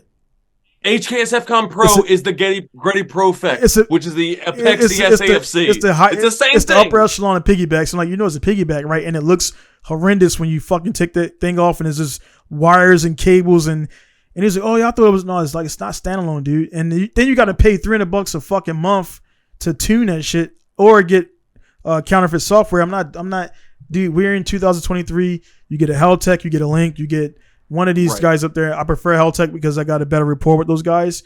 And a Link, to be honest, like I told Lex, I don't like paying $1,200 for a circuit board. That's just That's fair. It's just that should come in closed in the case. Ready to pop in and not It's small stuff like that. It's a business thing. Yeah. It's a business thing. If that's how you want to run your business, you should be allowed to have that opinion. And then also customer service too. That's, to be honest, I'll keep it blunt. Is if I hit up Haltech, for example, I talk to John and those guys, man, dude. They don't even assume I don't know something. They'll go off the data. They'll read the stuff. They know that I know how to do this. I do know how to do that. I've already done the TPS initiation, and I'm still having issues. Yep. It's their product. They got to. I'm the installer and tuner, but I didn't engineer that. So when it comes down to it, if they maybe bricked it before it came out, they got a jumper wrong or something like that. Then like, hey man, my bad mate, check the jumpers, and no shit, somebody put one of the jumpers on this way instead of this way. But the service is there. That's the pain. That's a main point. Sorry. Every time I message those guys, they give me more than fuck. They give me schematics. They give me, because I'm an installer and tuner and I'm a dealer. Right. So they maybe give me more than they would give the average Joe, but they give me schematics. They say don't share it. Of course, yeah, don't share it. But they give me schematics and this and this, and like, dude, problem solved in 5 minutes. Customers happy. I'm happy. And stuff like that. And it's like, when it comes down to it, I'm a consumer too, things like that. But getting into it, man, when I was beating around the bush before I let you talk, man, is the everybody doesn't need everything, and that's what I do. So the guy's saying use this, and this. I put what he should have for what he wants to do. No response back in 3 days. That means he was banking on me installing a used HKS FCOM Pro V, which I'm not doing. Use Power FC, which I'm not doing, because most of those are bricked now, because most of the customers pull the fucking ECU terminal out with the battery connected. It doesn't have protection on it, so the capacitor blows. So they sell it on Yahoo. It looks clean and pristine, but it's broken. Injector drivers are frozen. Injectors stuck open. Just stuff like that. So I'm like, dude, what do you want to do? You're not like this 32. You only want to make this much horsepower. All you need is this. So I got a in mind Venn diagram for what they need to tune on. You don't require even I'm a Haltech dealer. You don't require a Platinum Pro plug and play for what you're trying to do. You don't need an Elite 2500 for what you're trying to do. And one guy, his dad is a V8 guy, and unfortunately his dad knew better than me. He bought his son a 2500. I'm like, I can install it and tune it. It's going to cost you more. And also, just because it's a bigger computer, there's more stuff going on. There's more stuff to set up and everything. And you should have talked to me. And I'm like, number one, I respect your dad thing, but we can stop that right now. I'm not going to be second guessed by your dad that's in Kentucky. You know what I mean? We're not going to do that. So I'm like, that's perfect. If my son goes to another shop when he grows up, that's his choice. You know what I mean? But I'm not going to be like, hey, man, ask them about to make sure they do this. Like, you want to go there. Yeah, no checks and balances. Right. You're your own person. Yeah, so I could kind of tell him. He kept saying my dad. I'm like, dude, you're 25. You need to drop that, dude. It's not a good look. Right. My dad, my mom, we're us just be your own person. So I told him, and he responded back, yeah, all right, cool, man. And so when I talk to him in person, I gotta let him know what I really mean by that. And I just don't need you to be taking everything or even forwarding my emails, because it's kind of confidential to your dad and saying like, so is he right or is he wrong? We got a whole different problem there, man. So for you, man, have you ever had any clients being swayed by, wives, husbands, or family members to not buy your stuff or buy something else? I mean, wives, obviously, like that's the easy way to like, oh yeah, hey, I got to run this past my wife. I'm like, well, I didn't know your wife uses your toolbox to make money, dude. I didn't know your wife uses the scan tool, but but some of the. I'm more swayed by the guys that go off of Amazon, or they'll see something on like online, or like whether it be eBay, Facebook Marketplace, and the kind of retailer sites, and it's like dude, you buy whatever you want. Like I have tools from Harbor Freight in my personal toolbox, and I tell all my guys that, because if you just need like a basic thing for a one-time thing, go to Harbor Freight. Like, just do it. You're gonna mutilate. But if you have a tool that you use a dozen times a day and you rely on to make money, maybe you should invest in quality. Right, and that's why I bank on trade-ins a lot. Right. And I still got you in mind, man, because we talked a while about like getting a tool like this small. Like I want to get a small rolling cart set up and get it sent over here to the heavy, because it's like I got my buddy shit in my shop here, and there's I seen there's Snap One trucks rolling around. There's Matco is over here, I believe, as well. Matco is not in Japan, unfortunately. We are just in Canada and and United States and North America. Mac. Yeah. Mac. MAC. Yeah, MAC. So MAC is MAC. They roll around. I got a Toyota right by me, so they roll. I see them there like once every other week. So they come here to snap on trucks, and they smaller, way smaller than your truck. And I didn't know. Yes. But I was like, dude, why the fuck's this dude trying to drive this truck in the snow? I'm like, oh, he's a fucking contractor. I mean, they got to make that money too, man. So I was like, dude, this motherfucker's always getting stuck. It's rear wheel drive, and he's driving in the most snowiest place in Japan. But that motherfucker, he'll post a picture. He's like, I'm digging out again because I got to get to this route and everything, man. So I was like, that's just what they do, dude. That's just what they do. So I was like, because they have to. Yeah, man. So yeah, that's pretty cool. And the one shop I did associate with, he would always drop by and just hang out, and he was in that, and it was cool. His tool supplier was his buddy. So yeah, man, I'm definitely gonna things are. We talked offline about what's going on, man, and I'm open right now, and things are going good. But I just like you. I just took a bunch of money that I really didn't have to take, and I put it on something, and I had to tell my wife, hey, dude, calm down. It's going to fucking suck for a month or two, but you'll see as soon as that machine gets here, it's put me in a different. Yeah, dude. Yeah. I don't have so I'm not married. Right. I'm not on girlfriend. Yeah. So I mean, from the explaining side, I can't get that, but I can still sympathize with guys because obviously I've been married. I've had girlfriends. So you have to kind of still be the customer for a bit when they talk about that kind of stuff. Yeah. But if you're a smart business owner, which I know you've done this before, you may then re-pitch an idea.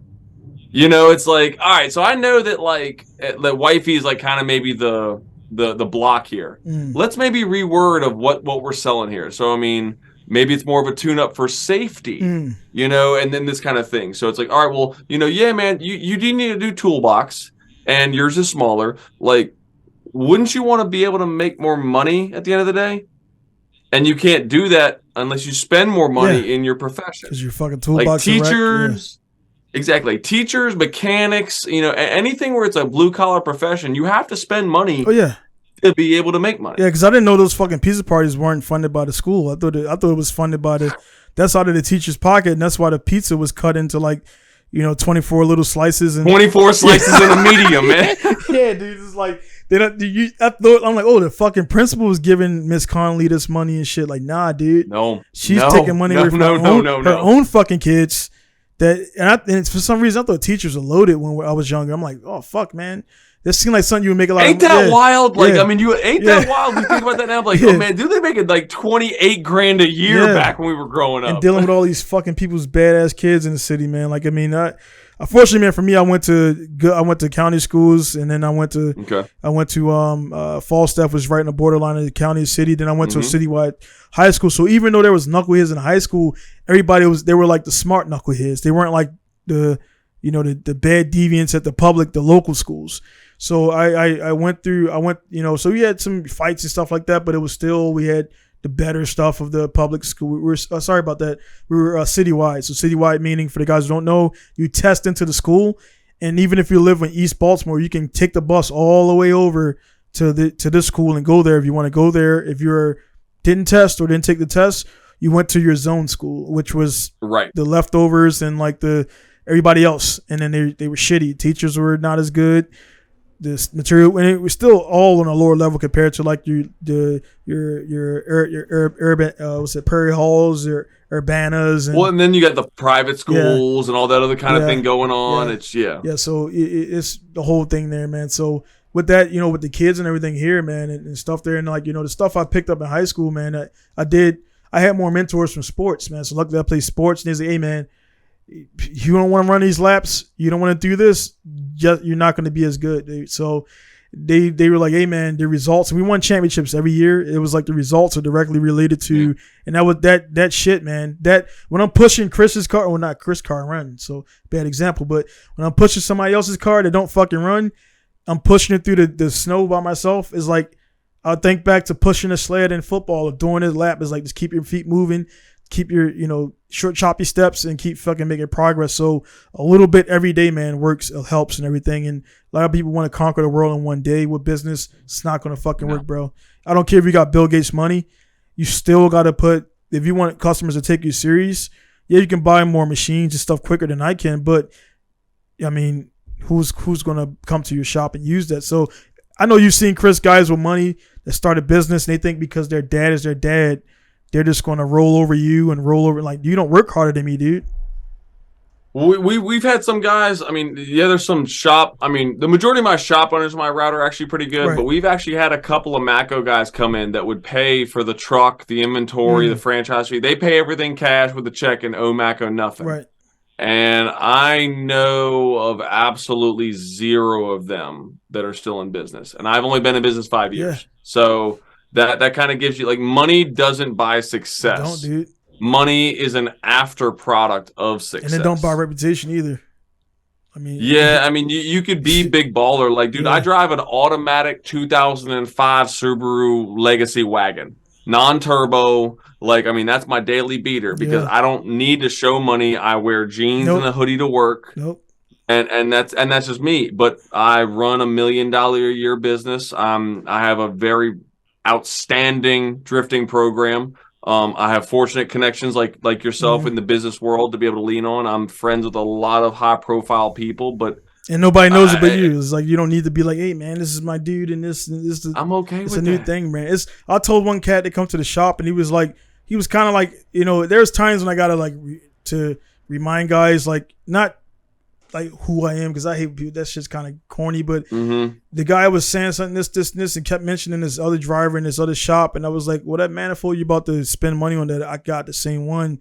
I helped develop that, and they're like, what do you mean? I'm like, that's like behind the scenes. Like, I get a deal on it because I helped develop it. That's all I wanted from it. I didn't want my name tagged on it. The guy asked me for schematics, measurements, and things like that, and he's seen my profile, and I get that a lot because people, even though they don't support, they know I'm fucking in Japan, dude. They know I'm a fucking American from Baltimore, Maryland, in Japan, doing what everybody fucking wants to do with these Japanese cars, dude. I know that, and I that's in the back of my mind. Whether they want to support or not. Again, I gave LZ my card. And I was like, I'm boots on ground, but he wants to go through a guy and that's his prerogative, that he made friends with, and he's going to support that business, and he's not even boots on ground. So you're going through, and that's just different things. For example, people going to do their thing, and again, we're buddies. So I mean, I know you're the only guy I know that sells tools. So it's like before I got Harbor Freight, I got Craftsman, I got Snap-on. It's all organized. I got Astro Tools or whatever, but I don't fucking know any of these guys, dude. I don't know any of these dudes, and I had all this stuff before I ever started. And I just got some more stuff and everything and shit. I got tools for people's cars. They just Craftsmans and shit like that. I weld together and do crazy shit with. That I wouldn't do with your shit, or I wouldn't do with a Snap-on tool, or for example. No, it's a throwaway. It's 3 a.m. I need a fucking socket to do this. So I'm gonna weld this bar to it to make it long and then do that. Or I could just buy some long fucking extensions like I should do and everything. So, but I mean, I don't even I'm good on tools, but it's like, just to support you and my guy, I want to have your shit in my shop here, and I will get a box, and we'll talk about that. We'll flip that thing real quick though, because I mean, like, if you had a situation where you are just through and through the loop, and like something you hadn't seen before, and you sent me a picture and be like, dude, Chris, what tool do I need for this? No questions asked. Don't buy anything from me, dude. Like, hey, just get this thing. You'll need this. Boom, boom, boom, right. And then something as simple as that. And that's where the friendship aspect of the professionalism comes in. Because like, if somebody sends me a thing that's in Okinawa and they're like, hey, this is how much it costs. I'm like, hey, DJ, man, is this a good deal with what you're seeing over there? Is there anything I have to look out for? And I think it won't take a lot of time for us to do that. We'll get to it when we can. But we still have the respect for each other. Like, hey, man, don't waste your time on this. Boom, boom. And it takes 5 minutes for us, but that's 5 minutes of a professional, like, responsible, honest opinion that I can take to the bank without having to do any other extra homework and waste time. And I do, and with that too, man, it sucks. It's case by case too, because it's I get, some, honestly, you're saying yourself too, man. It's like, and it sucks that it's like this, man. And I hate to even because it sounds kind of shitty even before I say it, but it's just the way it works, dude. Like, I mean, some people relationships are different. So if Chris messages me at any time for a thing, I'm going to answer Chris. If another dude that's been on my friend list for 10 years, and this is our first interaction, and you're asking me because you see my posts all the time, you're like, hey man, I need the trick for RBs to make them work. I'm like, well, number one, I got a bunch of videos. So if they ask in a respectful way, I'll send them a link. Hey man, watch this video. I've explained this. It has 30,000 views on it, and it's the same question over and over. That's fair. Yeah, and I send it to them and like, check it out. And they're like, dude, thanks. And this. But sometimes it's like, hey yo, tell me this, and this. And I'm like, number one, we ain't on that. That's not. Don't send me a fucking email that says hey yo or a text message. Like that ain't what we. Right. We ain't on that level. You know what I mean? Number one, number two, I'm a fucking professional. And like, you know what I mean? I don't go around and call my associates, yo. It's just because I'm a black dude, I listen to hip hop, make music. It's not how I roll. It's not what it is. So, even and anyone who knows you knows that's the truth, though. In the subject line, I mean, you've been to college, you've done this, you've done that, you've been in the military. You don't send a fucking email to the orderly room, be like, hey man, fuck's my orders at in a subject line. Like, you don't do that.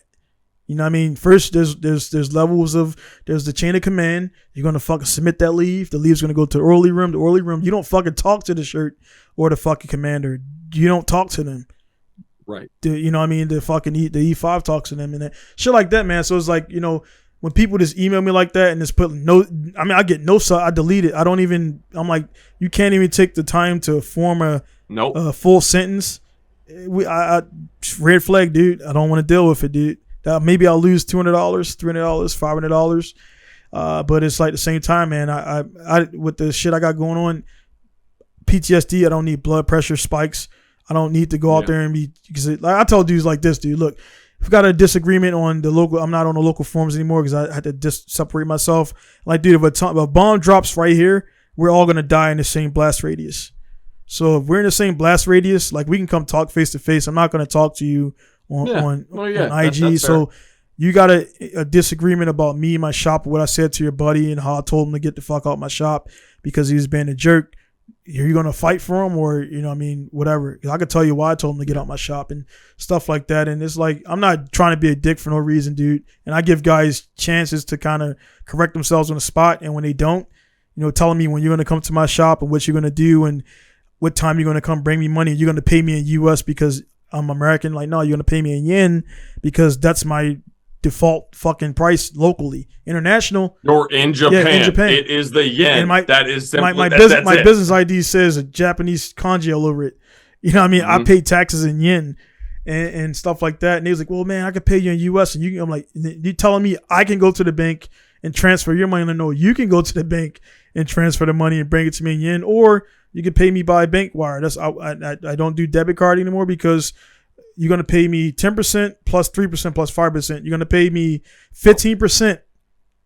15%. You're going to pay me over what just bringing me cold hard cash in yen. And then when I told them that, I'll go to the bank, I'm like, yeah, dude, I thought you would because your wife's going to be bitching. Dude, we've done wires for everything we've done just because it's easy, it's simple, it's traceable, the money's there, and just the rates are firm. Like that's. So the fact that some people that don't understand that like these are just simple business practices that are there for a reason and not try to like, no, we're trying to make an extra 5% on you or like all these little things to do. Like this is the easiest way to do it and nobody loses. Yeah. And then also, or loses or get the biggest thing is when you tell them, hey man, I had a guy get a $600 turbo, $6,000 turbo kit, my good customer, the GTR. And I was like, yeah, man, $6,000 is going to be this is going to be this much for fucking taxes. And he was like, cool, man, let me know what it is. And like, I'm like, dude, I fucking love this guy, dude. He never fucking questions anything. He never says, hey, dude, how much does it really cost for that manifold? Or how much does it this, and this? And he actually sent me a part. I'm like, dude, yeah, this is Gretty, but I can get you the same manifold without the embossing on it. It's the same box, the same packing, the same. They just get the box. They stamp it and then they put their couplers in it and it's the same shit. Mm-hmm. But he just wanted the Gretty stamp. I'm like, I've educated you on it. You still want the Gretty thing? You did your thing. Yeah, you did your professional. And he told me he's a customer. Yeah, and he said, hey man, thanks for that, but I just want the Gretty. I just want the Gretty stamp. When I was like, cool, dude. We ordered it and no questions asked. He paid the money for it, and I bought from Concept C and what's the Terra Firma or Terra. What's that Atlanta joint? Terra, it's a TF something. I'm buying. Oh, TFF? Yeah. I'm buying. True Function Fab? No, it's like Terra something. Terra Firma or Terra. I'm not familiar. They're in Atlanta. They're in Atlanta. But I'm buying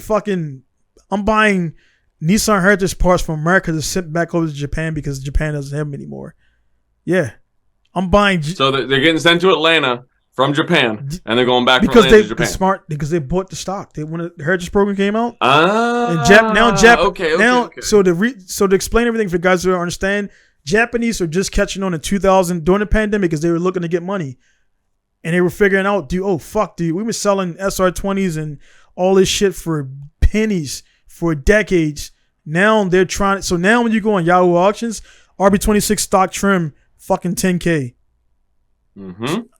That shit was $600 for that. Mm-hmm. Like literally $600, dude. When I first got here.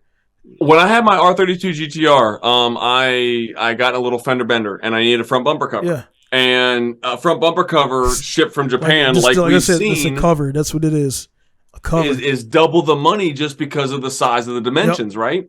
And so if you guys don't know, there are some Nismo dealers in America. Yeah. They're regionally located. And because I was in south of Baltimore, I had one in Scranton, Pennsylvania, Dunder Mifflin office, all that kind of stuff. And I went up to this Nissan dealer, and there was the one guy in the parts department, and he was the guy you talked to about the Nismo stuff. He was the Nismo dude. Yeah. And I got me a brand new Nissan R32 GTR bumper cover for $270. Yeah, that's the price. And this was like what, 2017, 2018? Yeah. So it's not like it was a million years ago. Like you just kind of got to know not everything is on Yahoo auctions. Nope. You got to kind of do some homework. You can talk to people. Forums are still a thing on Facebook and whatever. But like these guys will spend what, $1,000 on GTR from bumper cover used, and they're getting a deal. And it's money. I'm definitely. You can look at it, but I know my business is what it is. I'm not a parts. I handle parts here and there, but normally it's my own stuff. But you see what I'm saying, though, from the perspective, and the guys, they kind of don't. I mean, even the same guy with the 34 bought the 29K. He bought his engine, and I got his engine from Yahoo to my shop to Minnesota in 4 days. 4 days. Really? Yeah, I mean, I can put anything where I want to put it at. It's just he paid the $1,300 for shipping. Wait, was that the 10? Was that the 10K one? He paid. It was $9K for the engine, man. But I mean, but it was a 33 engine, pristine, all fully dressed, everything there, every hose fitting, everything untouched with perfect compression. So it was like he don't, Still, I mean, he got a deal because he got what he needed, right? Yeah, so he got, and it was door-to-door service, right? And the yen rate was sucking at that time, so that's why it was up there. Then we paid that. So dropped off here. I repurposed it, repacked it for international shipping. Loaded, took the picture. They picked it up. He was like, it was a Monday or Tuesday, and Friday he was sending me pictures of it in his garage in Minnesota. Is that quick? Yeah, that quick. So I mean, I can do that. If it's this, but the logistics, I work. It took me 3 years to get that shit though, man. It took me 3 years to get the logistics down where I could put anything anywhere in the world or get anything from anywhere in the world, and that's a cool feeling, man, to be able to put some shit. But then guys are like, I can do my buddy can do it for this much. I'm like, yeah, $200 to put it on a ship, and it takes fucking 3 months to get there, and also the container's not leaving until it's filled up. Your shit in there is just one piece of that container in 20 foot. Yeah. I was about to say, dude, you could go back to our podcast 3 years ago, and we're talking about some of the same stuff we were talking during a pandemic that we because it was just kicking off, man. It was like, it was like, hey man, buckle up, man. And the thing about it, man, congrats to you, man. Congrats to myself for being here, because I told guy, I'm like, dude, everybody else survives this shit, and it's like Japan is like, they just stopped masks 2 weeks ago. I stopped a while ago. A base is like they stopped a while ago, and in Japan, only time I put a mask on if I went to the hospital. Other than that, I'm walking around fucking full face out, and everybody's just looking at me like, oh man, he has courage. I'm like, fuck that shit, dude. Like, it's like life is life, man. We gotta live our lives. So I'm like, nah, dude, I'm tired of this shit. When I start getting the fucking lines on my face, I'm like, I'm done with that shit, man. So anyway, I think everybody who survived on the pandemic, man, that means your business is solid, dude. There's no way to survive this shit, and you got a screwed up business unless you got money coming in from somebody that we don't know about, or some Yakuza money or some stuff like that, or some mobster money. But like anybody who survived this, all the business owners there who survived this last 4 years, dude, like just hold on a little bit longer, and then like I swear, dude, I'm already feeling it where I can see the money is about to start flowing in. And stuff like that, and it's been rough, dude. The last year has been more rough than the first 3 years. And I would agree with that too. so I mean, like, we're finally getting back, and now it was stagnant a little bit. Like it was kind of like it was kind of maintaining. So for you, and then now we're starting to see an uptick. So how's it been for metal? And because metal has just been seem like we can't. So obviously we can't find a source of metal anymore, or what's going on with the big thing. So obviously, all of the Matco toolboxes are actually made in Jamestown, New York, which upstate New York. So we take a sheet of steel that came from Ohio. Right. And then we take it to New York, and then that's where we actually make our toolbox. Right. So there's no like parts coming to America Right. that get assembled. Like it, I helped build a toolbox during my continuation training, and there's YouTube proof of it. So you got a big hole, to show what we do. Big holes of yeah. Exactly. So it's like, and we got a powder coating oven that's 180 feet long that it goes through. Yeah. So I mean, like but the problem is other things still need steel. Yeah. Like sockets and wrenches, and that stuff does come from China, Taiwan, and other parts of the world, Indonesia, and we're definitely seeing that too. That I have to tell guys, these made in America companies can't get the products, ingredients to make it in America sometimes. It's ingredients, man. So yeah, it's just customer transparency, and I think some of the guys understand, and some of the guys don't, and I don't care because it doesn't change the fact. Well, as long as you educate them on it and let them know and transparent with it, man. Like I mean, I had a couple of things like Japan, like in Japan, I live. Seem like I'm digging on Japan a bunch. I live here. It's just because I'm American and I was raised a certain kind of way and had friends and things like that. And it's like you don't forget there's a lot of Americans here that try to become Japanese, and they're the most annoying fucking people to be around. They're just all ginky and all kawaii and all that shit. And like dude, I'm American. I love Japan, but I'm American, dude. I'm a mannerisms, the walking with my chest up, head looking straight, frame handshake, all that shit. It transferred over. I don't become this fucking soybean incel type of dude. It's a lot of Japanese. The military is more of that than the American. Yeah, that's true. That's true. Yeah. That's true, but because there's a lot of fuckboys there in America too. But but yeah, man, it's just that the whole thing, man. Like you carry that and everything over here, and Japanese are a certain kind of way, man. It trickles into business where again, there was for me, I literally couldn't tune a car in the last 6 months. Now, dude, literally the spring just hit last week, and in Misawa is like a switch. It's like cold as fuck, and then now it's getting warm, and then when winter comes again, it's like warm. Winter time, baby. It's time to get fucking ready. So your car, I just bought your cars back up top last week when you see in the picture, because they were all down bottom and everything, covered up and everything, and I start them and keep it on there because you can't move the cars at a certain point. And also I don't want to actually a customer car I paid for his bumper because I was just trying to clean snow and a fucking ice slipped and it chipped his bumper. So I was like, no more of that shit. So all the cars got to go. I don't want any cars up there getting shoveled around and shit like that. But what I'm saying is the business in Japan, as my business got, now I'm at year 7.5 now. Well, 7. I'm at year 7 because we still, it feels like I'm in summertime already. It's only fucking March. March, dude, the time fucking. You want your time to go out there. People start a business and you'll fucking hit warp speed, dude. I'm already in fucking July in my mind. That's a bad thing, I guess. But no, I'm end of May in my brain, so I'm with you. I already know. Yeah. So what I'm saying is, I had support for certain companies in Japan, and once they realized I was not a hobby shop and I was a real business, they pulled back, dude. They was like, "Fuck this guy. I'm not helping him. I'm not letting them use my dyno, even though I help you get the dyno. So that's a whole different story. This, and this, and blah, blah, blah. And I can't get a response back. But then you're talking to my other buddy about tits and shit. And it's like, all right, cool. You know what I mean? And he's showing me his phone. Like, oh, yeah. I didn't tell him we had a problem. But he said, oh, I mentioned his name and how easy people like, yeah, man, we were talking about all this shit yesterday. I'm like, I mailed him about a part yesterday and he just ignored me. So, like, he's on his phone. But he don't want to. I'm his competition now. I'm competition aggressive. Like, I know what I'm doing. I know what I'm good at, and I know I'm better than you. You're unsure of your skills, and now you're threatened. And now, I've been here for 7 years, so all the money I've made, that would have been your money. That literally would have been your money. And I had to have a conversation with. Sorry, dog's doing her thing. I had to have a conversation with my manager because when my employee came on, she gets training from Matco too to make sure she's doing things the right way and everything like that. And there had been some shops I hadn't been to in a couple months just because, again, man, I'm only one dude and one truck and blah, blah, blah. And then in that time, Snap-on had dropped a box and a scanner, Right. and I lost those sales. Right. And my manager's like, "Well, what are you gonna do?" I'm like, I lost those sales. Yeah, that's it. I did. Okay, cool. If I was there, I probably wouldn't have done it, and I would have had that. But I can't dwell on that. No. And if you just, oh man, all right, hey, let's just not do that again, and then you just move on. Yeah, that's it. And it was like kind of weird for him to not see the quick transitional dude. No, we just got to keep moving, because if we dwell on this, we're losing even more money. Yeah, you gotta literally. And that's to your point, though. You mentioned something earlier. I wanted to bring back. If you, I mean, that's fine. These guys that they think that you're losing money because you don't deal with their business.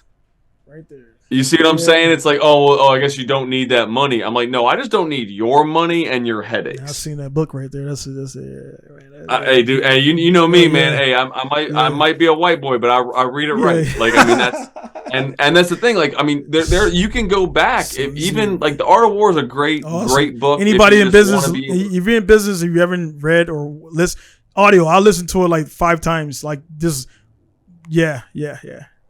It's in my bedside table right now. Both books back to bedside table. But no, I mean, it's like you have to try to remind customers. It's like you don't need everyone's business. You want people who are going to support your business, just like you're going to give them a professional product. Yeah.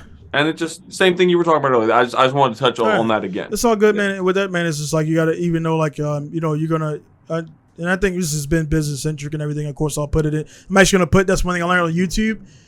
When you're doing YouTube stuff, even though like it's a car thing, this is going to go into because we've been talking a lot of business, so this will go into the business section of YouTube. Quick tip out there for guys: if whatever your channel is, whatever you're talking about something else, you can change it. Gaming, auto, that gets you more clicks.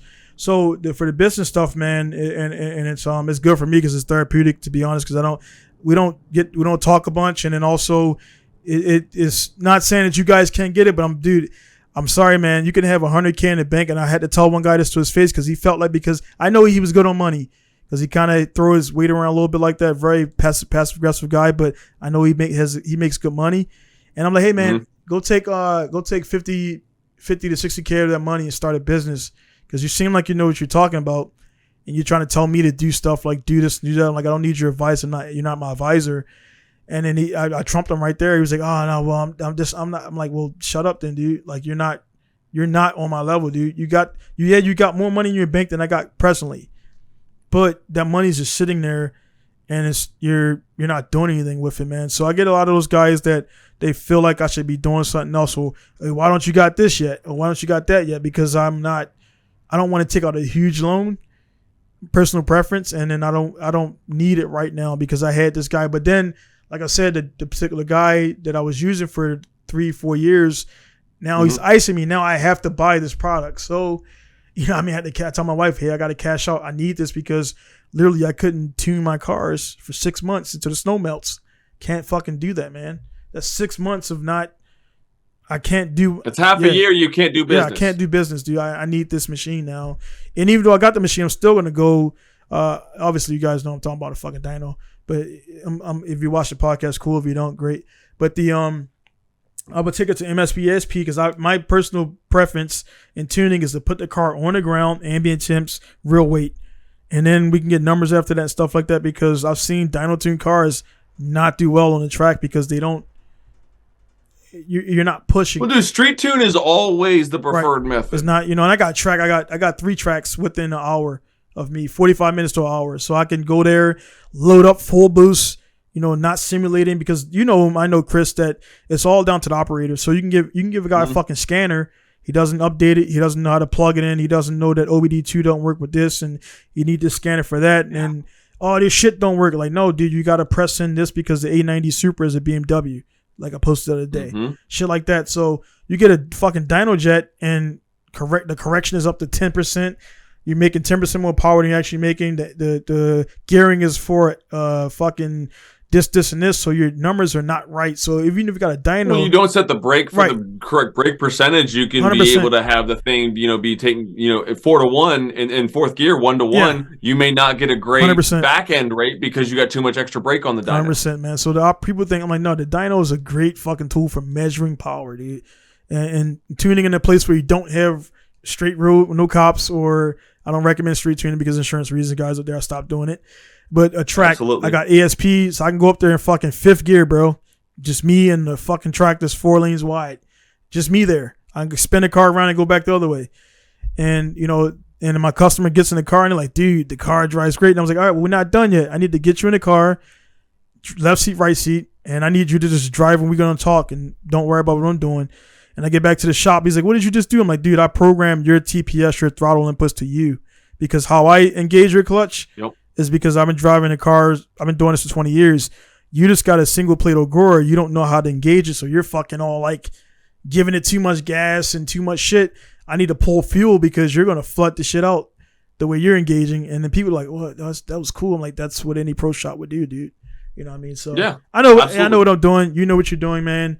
And you know what I mean? We're not looking for validation and you know, the likes and the shares and subscribes and stuff like that, man. It's just kind of cool to be. We're educating, Donnie. We're educating. Yeah. We're at the point now that people are starting to look up to us because of our older, success. That's crazy. We're getting older, dude. And we got to make sure that we're not putting out the bullshit. Like, because there's a lot of podcasts out there. There's a lot of people that run businesses that'll do it for the likes and the shares and the comments, but their quality is dumpster. Yeah. Compared to what we, and then you know, I will not to be like, you know, I'm above it, man. I do see it. Chris sees it, I see it, Alan sees it. We talk a lot, and Alan's like, man, Alan's always, when I get like fired up, Alan's always the guy that brings me back to middle because he's like, dude, fuck those dudes. They're gonna buy what they're gonna buy. They're gonna go where they want to go. But we know what we put out. We know the quality. We know why. You know, Chris and I got suits that are fit to us, to our bodies. Only thing we gotta do as drivers is make sure we don't get fucking fatter than that. You know what I mean? Oh yeah, baby. Like, baby. Diet Coke all day long. So that shit keeps you in check. But it's like we Alan, I know he sees a guy that's on this thing, you know, buying, and it's not to get if we want to buy Spark Core, this seat, blah blah blah. That's his choice. But when I got a dude that's selling this, I'm gonna buy my dude shit before I buy whatever else. That's just the way I operate. And I'm not saying we're not saying everybody else out there got to do it, man. But we see it. We see you buying LZ merch and this for example, you know, buying this and doing that and doing a raffle and supporting this guy and supporting that guy. When you got a dude that I literally gave like blood, sweat, and tears to, not so much tears, but to build your car back in the day when I was in college, literally. And I was like, dude, all I want is a sandwich for Wawa. That's it, because I don't have no money to buy food. I'm a college student. I would go. You remember in the University of Maryland? I would go down to what was that? It was a Home Depot down the street, right before the highway. Yeah, down before. Dude, 495, that was my garage, bro. That was my garage. Yeah, mine was Lot Z. Oh yeah. Over on the other side where I was doing my painting and my there was nobody there. That whole pink freaking circle because I painted my car with spray paint. Yeah, Lot Z. I've been on there a couple of times. Go down to the bottom lot and everything. Yeah, I've been on there a few times and. Yeah, dude. Yeah, that's crazy, bro. Yeah, it was like I used to go there and change brakes for dudes. Like, you know, they had fucking car. Dude, I didn't. When I knew it was a difference when there was freshman or sophomore because you get the pat. You get drive when you're what? No, that was freshman with cars, right? Sophomore, you could bring your car. Oh, you can bring. Yeah. So there was a buddy sophomore. I never forget. Dude, Andrew. This dude was was different. Dude he had a fucking 7 Series. I'm like. So what the fuck are you in college for, bro? Like you already got, but he's like, yeah, my dad gave it to me for my birthday. I'm like, that's cool. You know what I mean? It's like I got a 240 with a fucking busted strut tower. I didn't have a flare tool back then, the flare brakes. So I literally went to AutoZone for my driver's side, for the driver's side front brake line snapped. And all AutoZone had was a long ass fucking like tube. And so I bought that long fucking tube and just bent it and like made it a coil where I didn't kink it, but I just wrapped that shit. And I'm like, dude, why is it a coil? Like, dude, that's my brake line. I literally going from the brake master because I didn't have a flare tool. I didn't know how to use a flare tool back then. And I wound that shit up and then went right from the master zone to the brake line just to drive around like that, man. And like, you know, I'm like, you know, I remember that shit, bro. I remember that stuff. A lot of young guys, if you're watching stuff like this, and it doesn't matter if this podcast or anything like that, like OG's talking about stuff like Facebook forums and Facebook groups and all this kind of shit will clown you sometimes for asking questions. We're talking about Sylvia. Yeah, I was a clown on there a little bit. But here's my thing though. If you're a newbie and you got a question, talk to a guy who knows what he's talking about. Yeah. And 9 times out of 10, that guy will help you. Oh yeah, because you asked. But if you go up to these people that are louder than they are producers, you will get clowned at and they say, but don't be afraid to ask somebody who actually knows what they talk about to maybe ask a question. That may be your mentor. Yeah. That may be they can tell you, hey man, go to this shop because they took care of me. Yeah. And I think that finding positive influences like you and me to get these guys to start finding new ways to be the new wrench turners, like we're few and far between, man. It's just people would rather clown people and make money and make fame off of like, oh man, check out this noob. He don't know the difference between a distributor and a carburetor, blah blah. I'm like, dude, you don't know how carburetor works.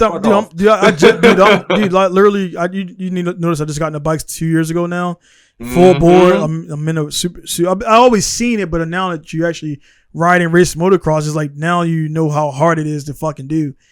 And the progression has been quick because I got a track literally 5 minutes away, and I want to get good at it and everything, and teach just good enough to teach my boys, which I'm doing now.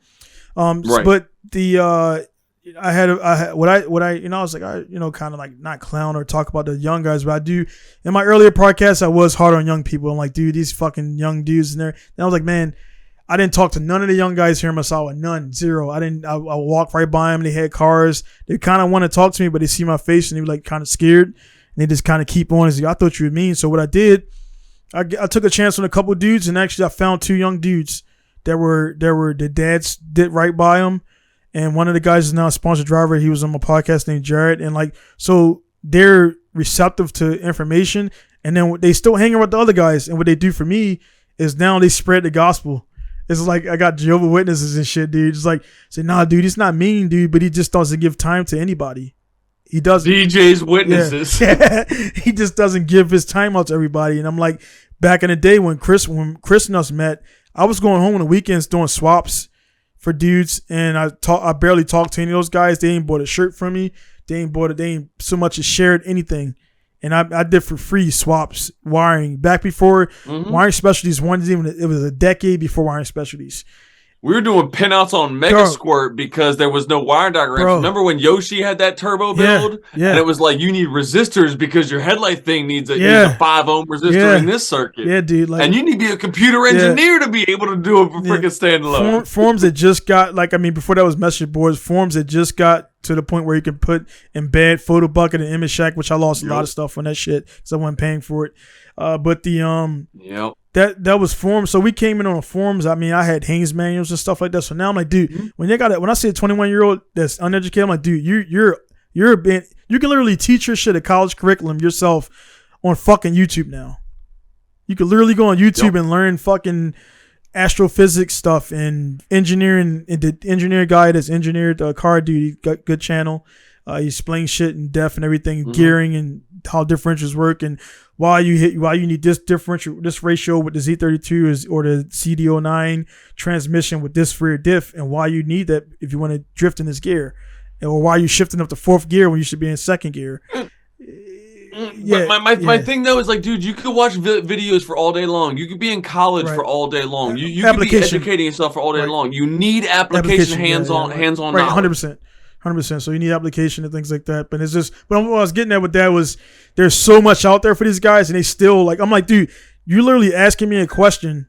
You're asking me a question, and you got like this fucking encyclopedia in your pocket. This thing can pull up porn, fucking whatever you want on it. Porn and education. Yeah. Everything. It's like literally, dude, like now, I mean, I try not to take it to the toilet too much because I'm doing business and it's unsanitary. My wife don't want to touch the phone when I come out the toilet and shit. I'm like, I'm not touching my hand with the fucking whatever. I got, so it's like you doing emails, and I'm like, I made money. I just got this phone 3 weeks ago, and I've already made like literally $5,000 with this phone. Just by typing on this bitch. You got to upgrade your equipment in business. Yeah. You can't just be sitting around with the same 4-year-old phone and thinking it's going to make you the same money. Now it has cost of doing business. Built in. Like I had the Google Translate on my thing with downloaded Japanese, but built into the fucking phone, I can literally turn this thing on and I can talk to somebody, and it on a phone it translates live. Like that's crazy, cool. dude. Like the phone does. It's a Google Pixie, whatever. I'm not sponsored by these motherfuckers. This is Android versus iPhone army right now. No, dude, my wife got her Apple the same day. I looked at her phone. And I'm like, they're making it slimmer, and she also got a. There was a deal. They Japanese are big on deals, like package deals. So she got a fucking iPhone watch, because my wife actually has a hearing aids, and she needs she wears the watch when she's sleeping to like vibrate and stuff like that. That's freaking cool. So I was like, yeah, go ahead. And I'm like, you ain't got to explain. I know I married you, and I know my wife was technically, she couldn't hear anything until like she was like 3. But like that's awesome that like that technology can like sync. Yeah. And there's even phone companies now that are working like, hey, we'll make this work so like life doesn't have to stop. That's what I'm saying. Like Apple, people hated on Apple, kind of how they hate on Creed and just because it's cool to hate on Creed and all those guys because they do gospel rock and shit like that. It's like you got black dudes who don't know shit about nothing, and they're like, yeah, man, Creed sucks. Like, name one fucking song. You know what I'm saying? Like, I listen to Creed in the fucking desert. Whatever. Oh, absolutely. Yeah, so it's like that shit was that's like my soundtrack. Right? Now Coldplay's a different story, but Creed I'll listen to. Coldplay, I'll tell you right now, you're out of the truck. Good luck with the Iraqis. Dude. So you guys share the cable. Like, don't put that shit on in the truck, dude. But banned from the aux cord. Like, go walk home. It's like you never get the whole fucking 9 months. Don't even ask, man. Nope. But, yeah, man. But dude, it's technology is great and everything, and that's why, again, going back to Apple, you can hate on them, like, dude, they just make it simplify life for people. Mm-hmm. Whereas you lose your phone, and I told my wife, I'm like, dude, you're on the cloud, right? She didn't even fucking know about it. I'm like, dude, this phone, like, literally when I started, like 10 minutes to get it back online from my other one, with Dropbox and to transfer over, it's like, before you had to fucking take 2 hours to put all your fucking apps back on, sync it, and then you got to be able to like get the computer and then pull the file out. Yeah, everything is on fucking Google Drive. It updates my invoices and all that shit. My entire business is on any device I can get Wi-Fi to. That's outstanding. My entire business, dude. Like, I can go and pull up fucking in Fiji and like, oh fuck, I didn't send a dude the invoice. I got a temporary invoice for the road where I can just type into it if I don't have my actual shit downstairs. Because before I hate sending plain text because it just doesn't, it's not professional. So I had my shop assistant who was really good at PDF shit. I was like, hey man, take this and make it to PDF where I can just type into it. So I got I can make an on the road quote with my title head, and it looks like official, but it's actually on the road when I get back in here. I'm sure I've gotten at least 1 or 2 from you, so I know. No, actually, all yours have been in shop. All yours have been in shop. Really? Yeah, all yours have been in pretty much everything you did from the car to, it's been all in shop and everything. But the one for the road is you get the formatting. You'll be able to see that it's just formatted for like the inputs and shit like that. So it has open boxes and stuff like that. Okay. But anyway, because I'm sure it's not that much different. Yeah, it's not. When it gets to the engine bills, it's like 3 pages because it's like, do I write out everything? Yeah. I write out everything there. That way, like, hey man, give this to your fucking wife, so she can look at something that she knows she's looking at, what the fucking 64.64 ER turbo is. She don't know what the fucking shit is. She just know it costs $2,000.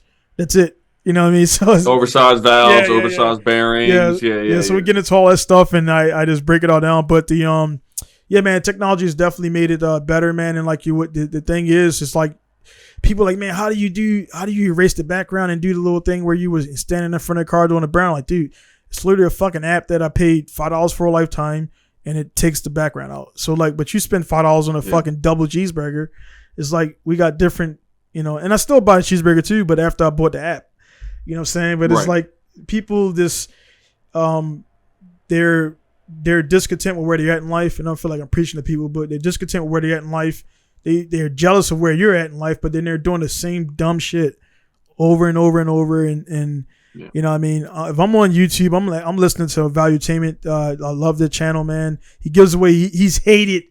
He's hated because he gives away all the free shit they make you pay for. He gives away all that free knowledge, and the guys that do it for payments, or like, hey man, you sign up for this, and this, and you can get this and that. Free. He gives it out. Yeah. And information is the new commodity next to time. 5 million subscribers in like 3 years. Yeah. It's like, bro, because he got his money. He's paid. He's like, he's good. He don't need to scheme and scam on us. So he's gonna give all his knowledge. And I'm like, so I don't have a mentor, per se here, but I use him, and I was like, I don't need a fucking mentor. I know what I'm doing. I'm in Japan, but I'm like, I use his shit to check and balance what I'm doing and what I'm not doing. And like, oh fuck, I'm not doing that, or I'm doing this. And it's like a dude I never met I'm on YouTube watching his videos. He's a fucking multi-millionaire up in the close to the billionaire type of guy, but he's a prior army dude. He's a fucking he's from Iran. I'm not sure if you've ever heard it. Okay. He's from Iran. He left Iran, went to Germany, and did all this stuff. Went to America, joined the army, and all that stuff like this. And so bootstrap, and he's a fucking Iranian in the American military. So you can imagine he got shit tossed at him, but he was like, tough skin, and people, realized he was down for it and everything. Yeah. Yeah, because that can go. Yeah, that's a. Are you? So I mean, we had Terps and stuff like that, and I mean, we were lucky. Our interpreter was an Iraqi national. Yeah.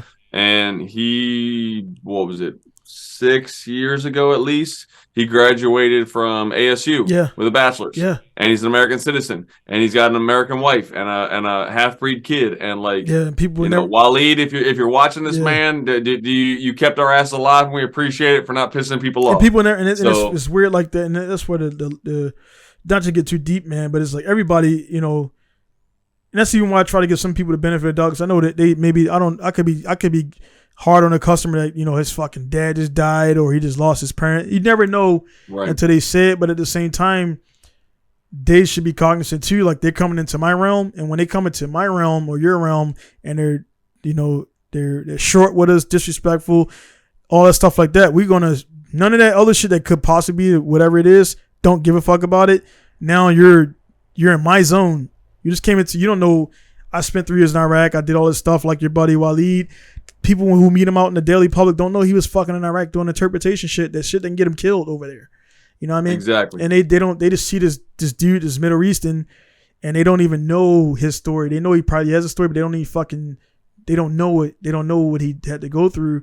So it's just one of those things in life, man, where, when I see an older dude who's like Vietnam age, it's just, I respect everybody. But when I see a guy who could potentially be old enough to have been in Vietnam, I just automatically, there's a different kind of respect. And that when I shake their hand, it's like, that motherfucker could have been like a badass dude over there. He came back and got shit talked about him. Didn't get any support. VA don't want to fucking help him out, and stuff like that. And I just, I've been right a lot of times. Like, yeah, dude, I was over there, but I don't talk about it because I don't want to be ostracized. How they were when they came back. They were like, you're a fucking baby killer. You treat people how you want to be treated. Dude, you know it, bro. And that's, and I'm ranting, man, but it's like, people like, dude, how the fuck you say this dude is nice when he was like ultra mean to me? I'm like, dude, because I respected him and you didn't. And you just fucking felt like your fucking Civic was the shit. I'm like, nah, dude. Nah. And then it don't matter if Civic, Ferrari, nothing. It's just you, the person. And when they get in, you're gonna deal with those people 10 days a week. And the interaction is all just gonna be how you decide to handle it. Yeah. And if you're professional, they're professional. If you're a professional, they're a child. All right, cool. You're not gonna do it. And it's just mutual respect and understanding that if you act a certain way consistently. Yeah, it's simple enough like that, man. Simple enough like that. I think that's, remember, I actually do got this like one now. I said, man, we're gonna talk for 2 hours, man. It's been shit. Just the fucking first one before we got cut off was like an hour and 30 minutes, so we've done 3 hours almost, man. But dude, it's 12:10 in the morning. My bad, like, holy shit, dude. It is definitely early. No, but dude, you know what the cool thing about this, Chris, man, is this episode number 208, right? And my wife was asking me, why are you doing these? Like, she don't fuck look at my channel, right? But she look at all this other dumb shit out there.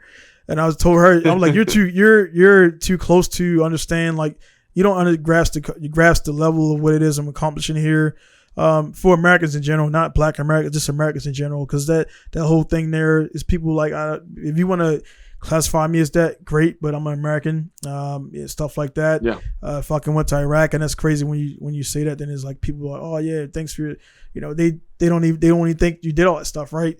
But it's like I told her, you're too close to like what's going on.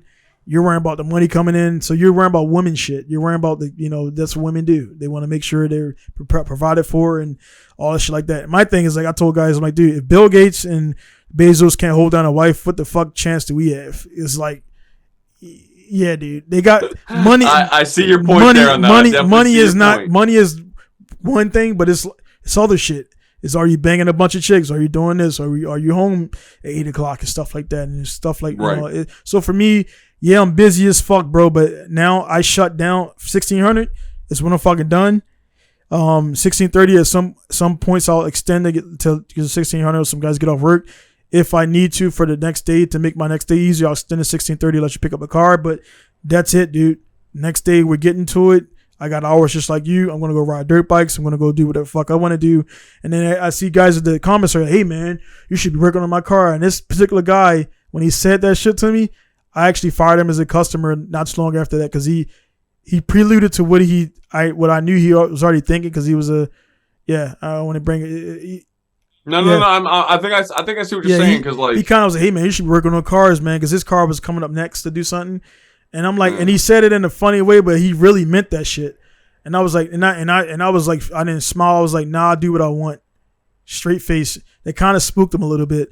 That was like that. I'm like, I don't know, dude. I'm always ready to fight, dude, but I don't fight all the time. It's just one of those things. I don't mind confrontation.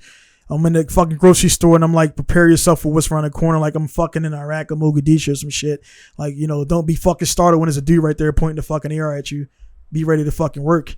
And everything, be ready to operate. So I'm in a commissary, fucking rolling around corners like that shit.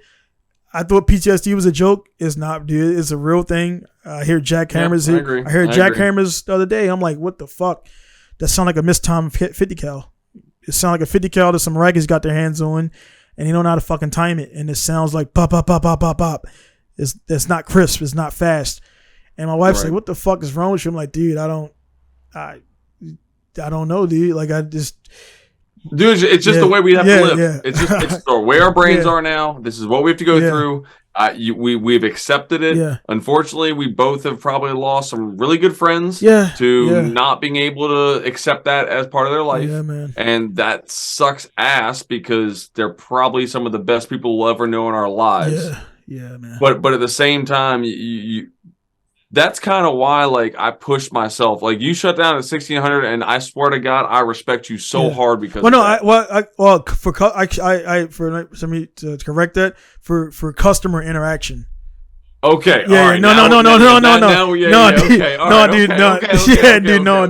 I would say my average is like I'm 15, 16. Like that's because after I get home, I cook.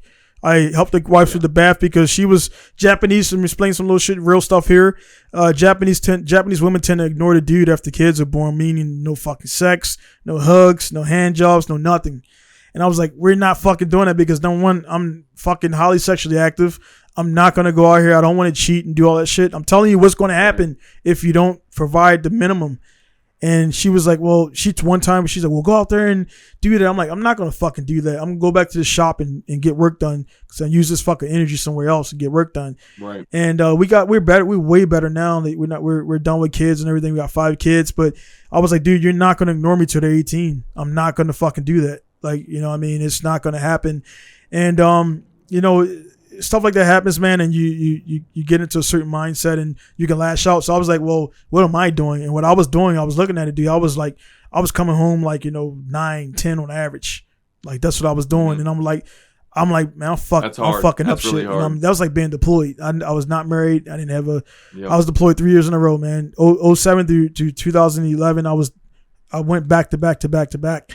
So I was like, if I was married, I seen dudes in Iraq lose marriages. I seen dudes come on to nothing. I seen dudes argue with their wife every day on fucking Skype. And I'm like, I'm so glad that's not me, dude. Too, yeah, dude. I've seen that shit. I'm so glad that's not. I seen dudes that couldn't fucking go to KFC to fucking buy because his wife was looking at every little thing he did. And then she's on the card. And then on the flip side, like she's taking fucking money and fucking buying a new boyfriend shoes. Dude, we can go on. That's a whole different fucking Jody is a whole. It's a whole other podcast for that shit. That's a fucking low level there. But I'm like, so I was like, I was just saying, man, like all that stuff, with the family stuff. I in the first 3 years, dude, I'm grinding now, but I mean, I was grinding those first 3 years, dude, because I started a business with $5,000, and that's all I fucking had to my name, and I was like, dude, I got to make money for the next month. And I kind of did this like next month. All right, year 1 done. And now 7 years later, look where you at. Yeah. And I will be, and I want to be really honest and transparent to people. I'm in a better place as far as like my infrastructure, but it's still month to month, man, because because I took that money It goes to the family, and then I put the other money, whatever I got left over, back into products, back into this stuff. And I want to be done with all my shit within 10 years, which is my goal. And I'm actually on task to be paid, all my debts paid off, and just to get more debt, because that's business. I mean, I thought spend money to make money, baby. I was like, nah, man, I don't want any fucking loans, and I don't need this. In the first 3 years, it was all off my back, man. It was all off my back, dude. I didn't take a loan for shit. And then my guy stepped in and said, hey, man, I know you fucking, or you don't want people. He said, dude, I just want you to be better than this shop. And I was like, huh?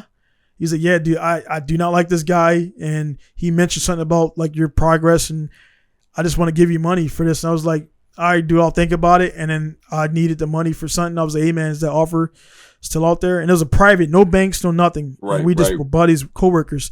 And I was like, hey, man, is it out there? Not only did I borrow the money from him and pay it back, I borrowed it again, the same amount. And he was like, dude, I'm good, bro. I don't need the money. Whenever you're ready to pay it back and it doesn't hurt your bottom dollar for the month, give me the money back and stuff like that. And I'm good, dude. He's a great guy. And I got two guys like that. And it's like, man, it's like, you know, I think what I'm getting there right now, man, is like, you can have all the fucking determination and be strong and all that shit like that and pick up a fucking CD09 over your head and put that bitch on without a thing. But you need people, dude. And that's one of those things that's hard to swallow as a man. It's like, yeah, dude, I need Chris to do what I got to do. I need Alan to do what I got to do. And that's fine to need other people as long as you're productive and also reciprocating and not fucking just taking from Chris. And using them in the proper capacity as well. Right, man. Yeah. So that, and not taking advantage of people, man. That's it. Just treat people how you want to be treated, business and otherwise. And I know, Chris, I could probably ask you this, and you know, like, have you ever PM somebody for something that you needed? They ignore you, and then like 5 years later, they hit you back up, and they see that same fucking request that you sent them 5 years ago, and they just get to right to it. They just ignore your shit. I don't know if you probably had that happen, but I've gotten with people just to do the podcast or just to do something or whatever, and then they're like, dude, I'm not bullshitting. 3 years is one that happened the other day. 3 years ago, I mailed this guy for just to do a podcast or something else, and at the time I was trying to do like, you know, the collaboration, which I don't care about now. I was trying to do collaboration shit. Then this motherfucker hits me up like, you can still see the thing from 3 years ago. He's like, hey man, hey man, I need to tune this, and this. I'm like, oh, but you always post in this guy's shop, always. Yeah, man, but he's closed. And I just need a tune. I know you tune. Could you send me I'm like, nah, I can't do that, dude. I cannot do that. Because number one, I don't know your car. I don't know what you built. I don't know what's in it. And I don't want my name to be, oh, man, Donnie sent me the tune and it fucking blew my shit up. Not doing it. I could have sent them a tune over email. It's like fucking 700 kilobytes. But I was like, no, I'm not doing that, dude. And he got, all right, man, well, thanks, man. And then like, I'm like, I just asked you to do something for me like 3 years ago and you just ignore me. You want me to put my name and business online for a tune that he just needed an injector size and stuff like that. And the way he asked me, and also the fact that you ignored me for 3 fucking years, dude, no contact, and then you come back into my life and now you need me. It's like, nah, I can't. I'm not gonna do that. When I was doing FD stuff, on my RX-7 FD stuff, I dealt with an individual in Georgia who was getting really big on angle mods when there was no WiseFab, there was no GK Tech, nothing for FD suspension. Right. I was drifting FD back in 2014. I remember it. And you remember that? You remember that shit? And I dealt with an individual who I won't name and who apparently is no longer relevant because I haven't seen him pop up anywhere. And I bought his original angle kit, some control arms, and I spent about $1,000, and this is back in 2014 when I was not making any money and stuff like that, and I bolted them up, and there was no way on God's green earth that these ever were on a car that wanted to roll on its own power outside of a garage. And I messaged him some pictures, and I was like, "Yo, what's up? This, and I got left on red. I've been the same, dude. And you know what happened? I took it off, and I put the factory stuff back on, and I figured I did like a little knuckle mod. And then there was some guy, rest his soul, up in Illinois. He bought some stuff. He was trying to do some whole custom stuff, and I was transparent. I gave him the picture. I'm like, dude, I bought this from so and so in Georgia, and he said it didn't work. I sold it for a loss and this and that, and he bought it, and unfortunately we don't know what happened. That individual is no longer with us. So but But it was just the fact that, like, dude, like, you sold me something that doesn't work. Yeah, like, knowingly. Like you need, and this is a small community. But yeah, FD RX-7 drifters. We're not like S13 coupe drifters. Like, I mean, like, come on, bro. Like, and then, but it went to go show you can't even see his name anymore anywhere, and yet I'm still here. Yeah, man. So then I have to swallow my pride. I don't talk about that story a lot. Yeah. But like you dash. But dude, hey, at the end of the day, obviously I succeeded. Obviously I'm the winner here. I may have lost money, but I'm still relevant. People still know my name. People still know my product. That's right. That's a win. And also, like you said, man, like you gain, like you said, your catch right there, man. You're not too old to start reading and stuff like that. It's like knowledge. So it's like you're gonna learn. Every situation is a fucking lesson, whether good or bad. And the biggest thing, man, is like, even with my customer and my base, man, is like, for the guys looking to start a business, like, dude, trust me, if you're transparent with your customers and you this is a key, one thing I do. If I got a customer I'm dealing with, I don't let more than 4 days pass before I update. If you get people to update, dude, because I'm dealing with right now as a customer for something that, again, I now the guys just put me on, I can't get in contact with them. Next there's gonna be a phone call because I've went through the email, and then I'm like, all right, man, I hate doing social media, but he's actually cool with it. Social media, no response. So it's like now the next course of action is a phone call. And pace plan. Yeah, and so it's like, yeah, man, it's this. Yeah, man. People want to do what they want to do, man. But if you're transparent and you're giving the people an update and stuff like that, dude, like, people are really cool with it. Like, I got a car that's actually been here. It's supposed to be exported a year ago, right? But right before export, Toyotas and the capacitors, that's a real thing, right? The capacitors blow up, and right before I'm gonna go export it, dude, it wouldn't rev. It wouldn't. I'm like, JZX90 computer, open it up, white shit everywhere. So we got an ECU master on it.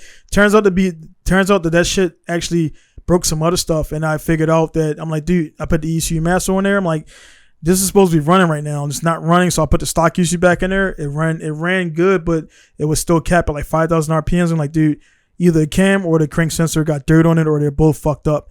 That ECU is kind of damaged, or that ECU link or could possibly melt some shit together. Wires come out there in traces. Yeah. You could have two wires just going like this, a 180 degree out.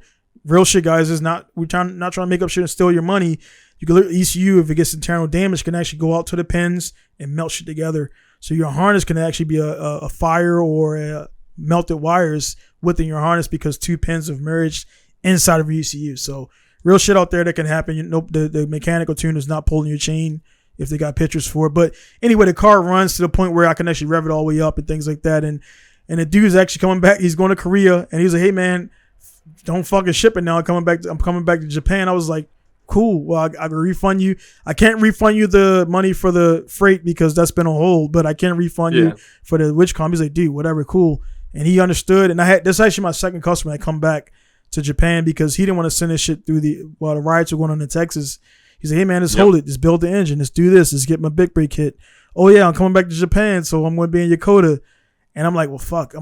He's going to come up here. He's like, nah, dude, I'll definitely, he's like, before I come there, I'll email you and set a schedule. I was like, this transparency, respectful dude, man, respectful guy. And that type of guy, he gets all the discounts, dude. Like, it's just, cause I'm not a parts store, other than selling my coilovers, but if I can get the part, for example, I got a Brian Cowell kit I'm going to order. I'm a dealer for Brian BC.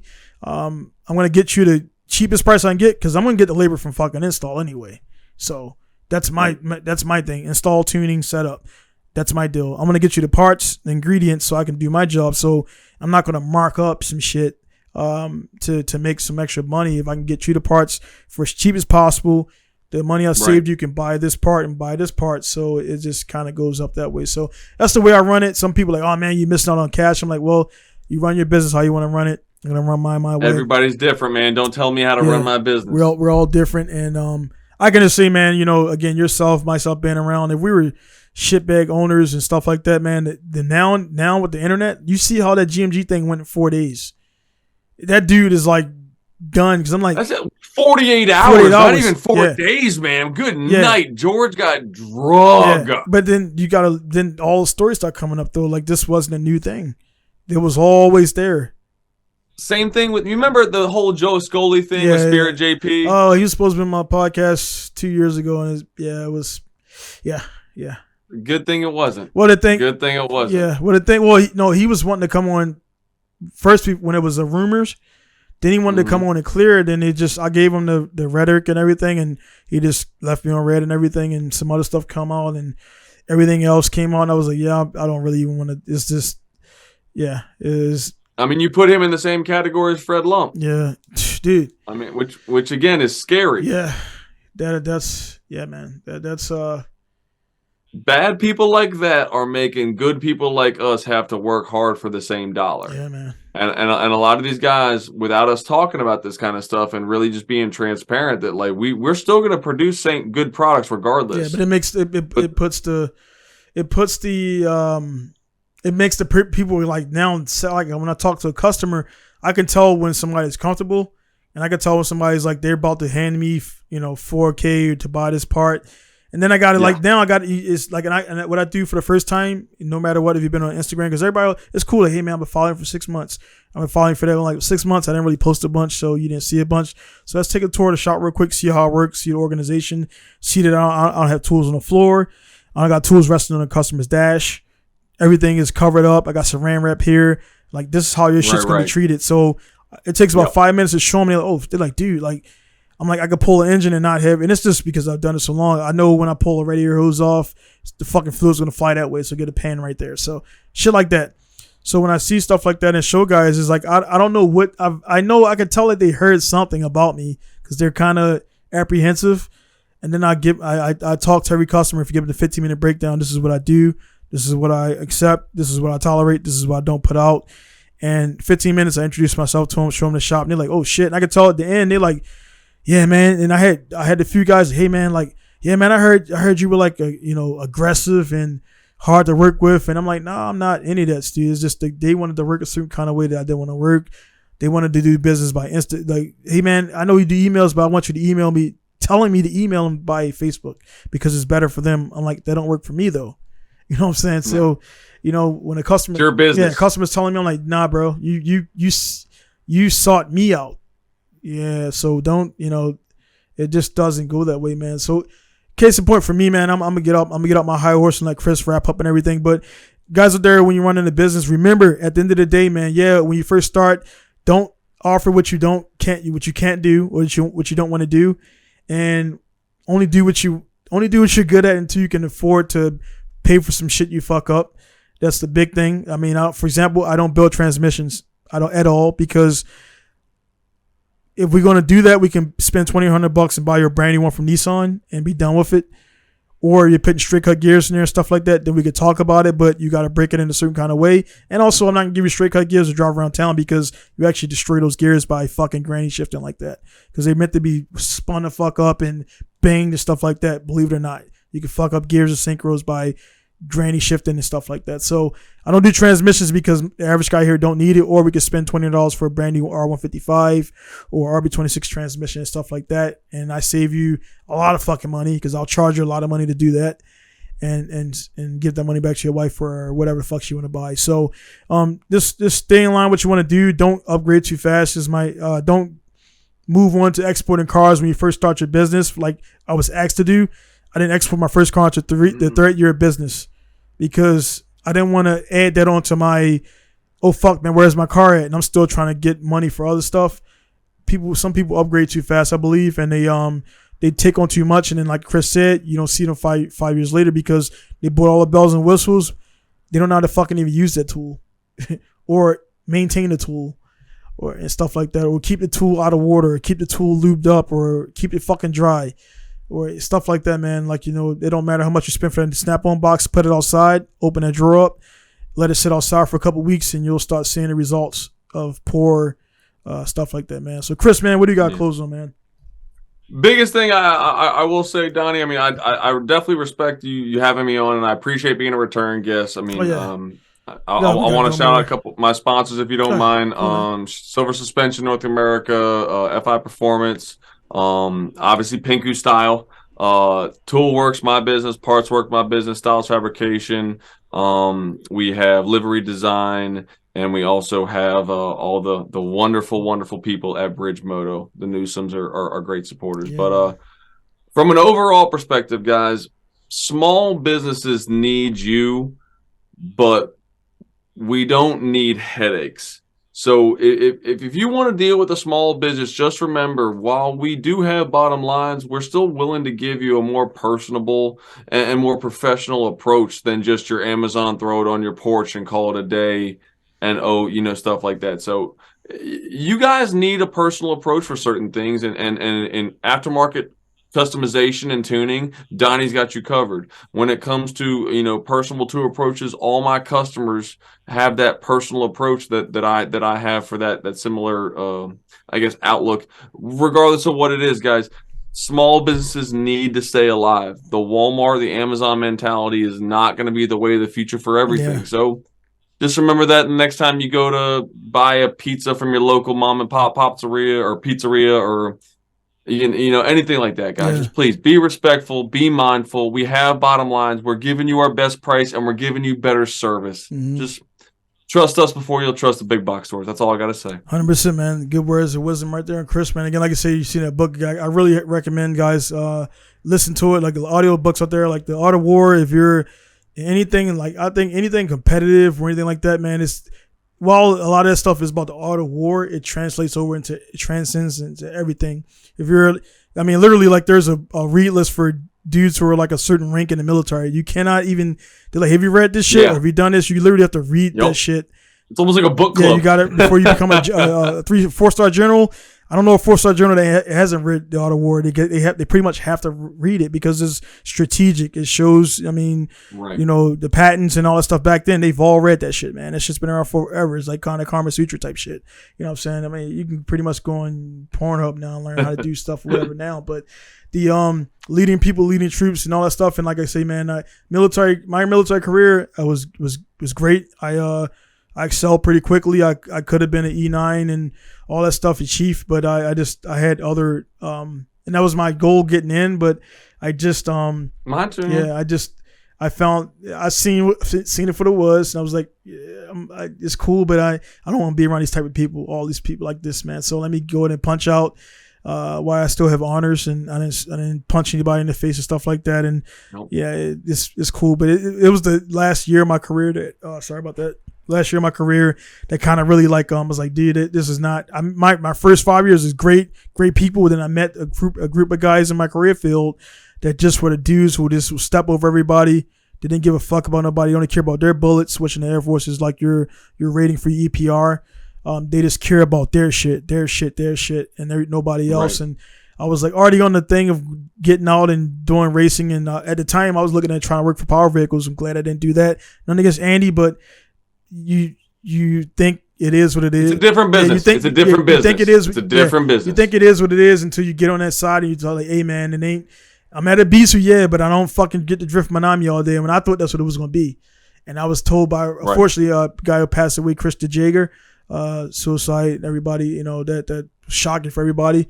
But Chris, he was like, nah, mate, don't. Not talking bad, but he was like, he was saying more so I don't get the fucking this slide everywhere thing. I'm like, Andy makes you work. And that's speaking props of Andy. Andy has his business model and practice, and it demands a certain thing from people. So if you go over to his shop and you want your ticket to Japan, which I've been asked like literally monthly to, hey man, how can I get a job there? I don't do that because number one, it costs $10K for you to get that fucking visa. Not paying that. Yep. Yeah, it's harder than what you think. So when you see my Instagram, when you see Chris's stuff, when you see anybody, you see LZ, you see anybody out there who you think is doing like good shit. We are doing cool shit to be in that position, but it comes with responsibilities and money and losing relationships, like Chris said. Unfortunately, everybody's not gonna drive with what you're doing, and you're trying to push the capitalist thing on people. And they want to be like, hey man, I think everybody should get $1 from the government and like go work for it, bro. Like wake up 4 in the morning, ODOC 30, and go fucking do PT and work for that shit. I don't believe in giving nobody. I mean, I believe in if I got an abundance and it's not hurting me and my family, yeah, I can help somebody out. And I've done that. I've given guys free tires, free wheels, because they're respectful guys, and I know they're going to be somewhere in the next 5-10 years. Versus a guy who's coming to my shop, first time I met him, he asked for handouts and this. I'm like, don't even fucking know you, dude. Don't even know you, man. And you're in my shop trying to bargain. I'm trying to get money back on the product I spent 5 years, the magazines. I try this. I got right now. I remember that too. Yeah, dude. I got, as we speak, I got about $3,000 for magazines. Well, 4 outside right here next to me. And a dude bought some and is just trying to get free. I'm like, dude, no, I'm not getting. I'm literally fucking losing money, lost money. This is all accounted for. So he was like kind of bummed about that. I didn't give him one free magazine because he's buying 30. I'm like, hey man, here's your books. That's not how it works. Dude, he figured because he bought the 30, and I mean, if you're watching, whatever, man, I just didn't like how you did that because I told you to your face. He figured, he was like, no, I'm like, dude, no, I'm not going to give you one magazine because I gave you, because you just bought 30 of them. Like, okay, right. There's 948 more on the ground. You want to buy all those too? So it's just, my thing is like Chris said, man. Chris, honestly, dude, if you would have, I would have given you a discount, dude. Like, I mean, straight up. And this is not a behind a wall paywall type stuff. It's just that we work together in business partners, stuff like that, man. But the fact that he didn't ask is like, you know what I mean? Honestly, I did. The little money I did make off of it, I actually really fucking needed the money at that point. And that speaks volumes on Chris, man. He could have been like, hey, man, my car is there already, and this, and this. He clicked submit. He put it in the cart. He selected his model, and then it came to the shop like 4 days later. And it took me like a month or two to get to the car to install them, but I installed them, got him some cool pictures, put him some wheels on the car so you can see how it actually looks without the skinny wheels on it and everything, man. And I didn't have to do that, but I just did it for him, man. So it's the service thing, man. It goes back to the service. You're probably shocked, man. He put there was like the Rays CE20, whatever the fucks. I don't know. I'm not a wheel dude. I just I don't know the models and shit. But hey man, we'll start talking for another hour. I do got to get downtown and pick up some number plates and stuff like that and everything, man. But Chris, as always, a good time talking to you, man. Hopefully it's not hopefully it won't be that long of a distance between. I mean, like last time we talked was like June, like say June. 3 years. Yeah, dude, we've been through pandemic's fucking finished. I actually been to America and back in the time, and shit. But we were talking since October, man, and Chris gets an email from me like at least once every 2 months because his car is in deep storage. But one thing I'm gonna do on that is actually I'll learn from another guy who actually I think took a customer from me because I wasn't offering I didn't offer indoor storage, and that's just not what I don't have that yet. But one thing he did say is my proof of life is Instagram. So you see my Instagram and customers, I can see the customers, they see their cars. But what I'm going to start doing is like once a month proof of life, like proof of status. Here's the car. Here's the engine still in it. I didn't do what Titan did and took your engine out and sold it to another customer. Right. And that's fantastic. Yeah, dude. That's a great idea. Just to, because nobody's asked me to ever do it because they see the Instagram, but just to show, hey man, your engine's still in there. I didn't take your wheels off. I didn't do this. I didn't do that. Because we know, Chris. There are people out there that'll do what they need to do to try to make a dollar. And dude, I know like that and shiesty like a mother. I know how fast I am, and if I need to borrow a 26, I had at 1.6 GTRs out there. I could take any one of those engines out, do my event, and then get it back in the car, and they wouldn't even know shit, dude. and the one guy always say, hey man, I see you blew the engine, man. You could borrow. I'm like, nah, I will never. I wouldn't touch a valve stem on your fucking car, dude. Like, and I was like, he's like, I appreciate that, dude. But he actually gave me he was like, hey, man, if you need to use my engine, dude, because my car's not coming in a year. Sorry. He was like, you could use it. I'm like, nah, dude, I'm not. No. Thanks for that, but no.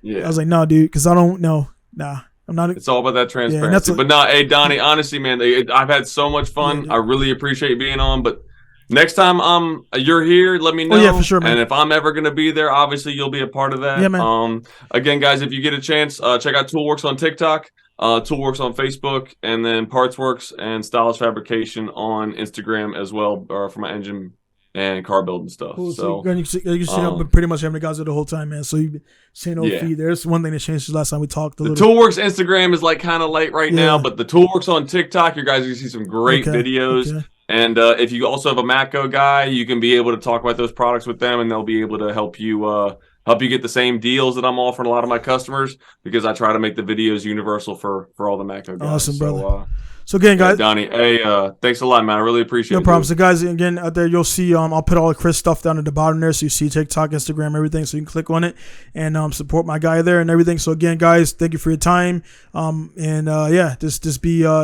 Just do your thing out there, man. Just press forward every day and you'll be good to go. So it's going to be Donnie signing out from Masao, Japan. Chris coming to you from East Coast.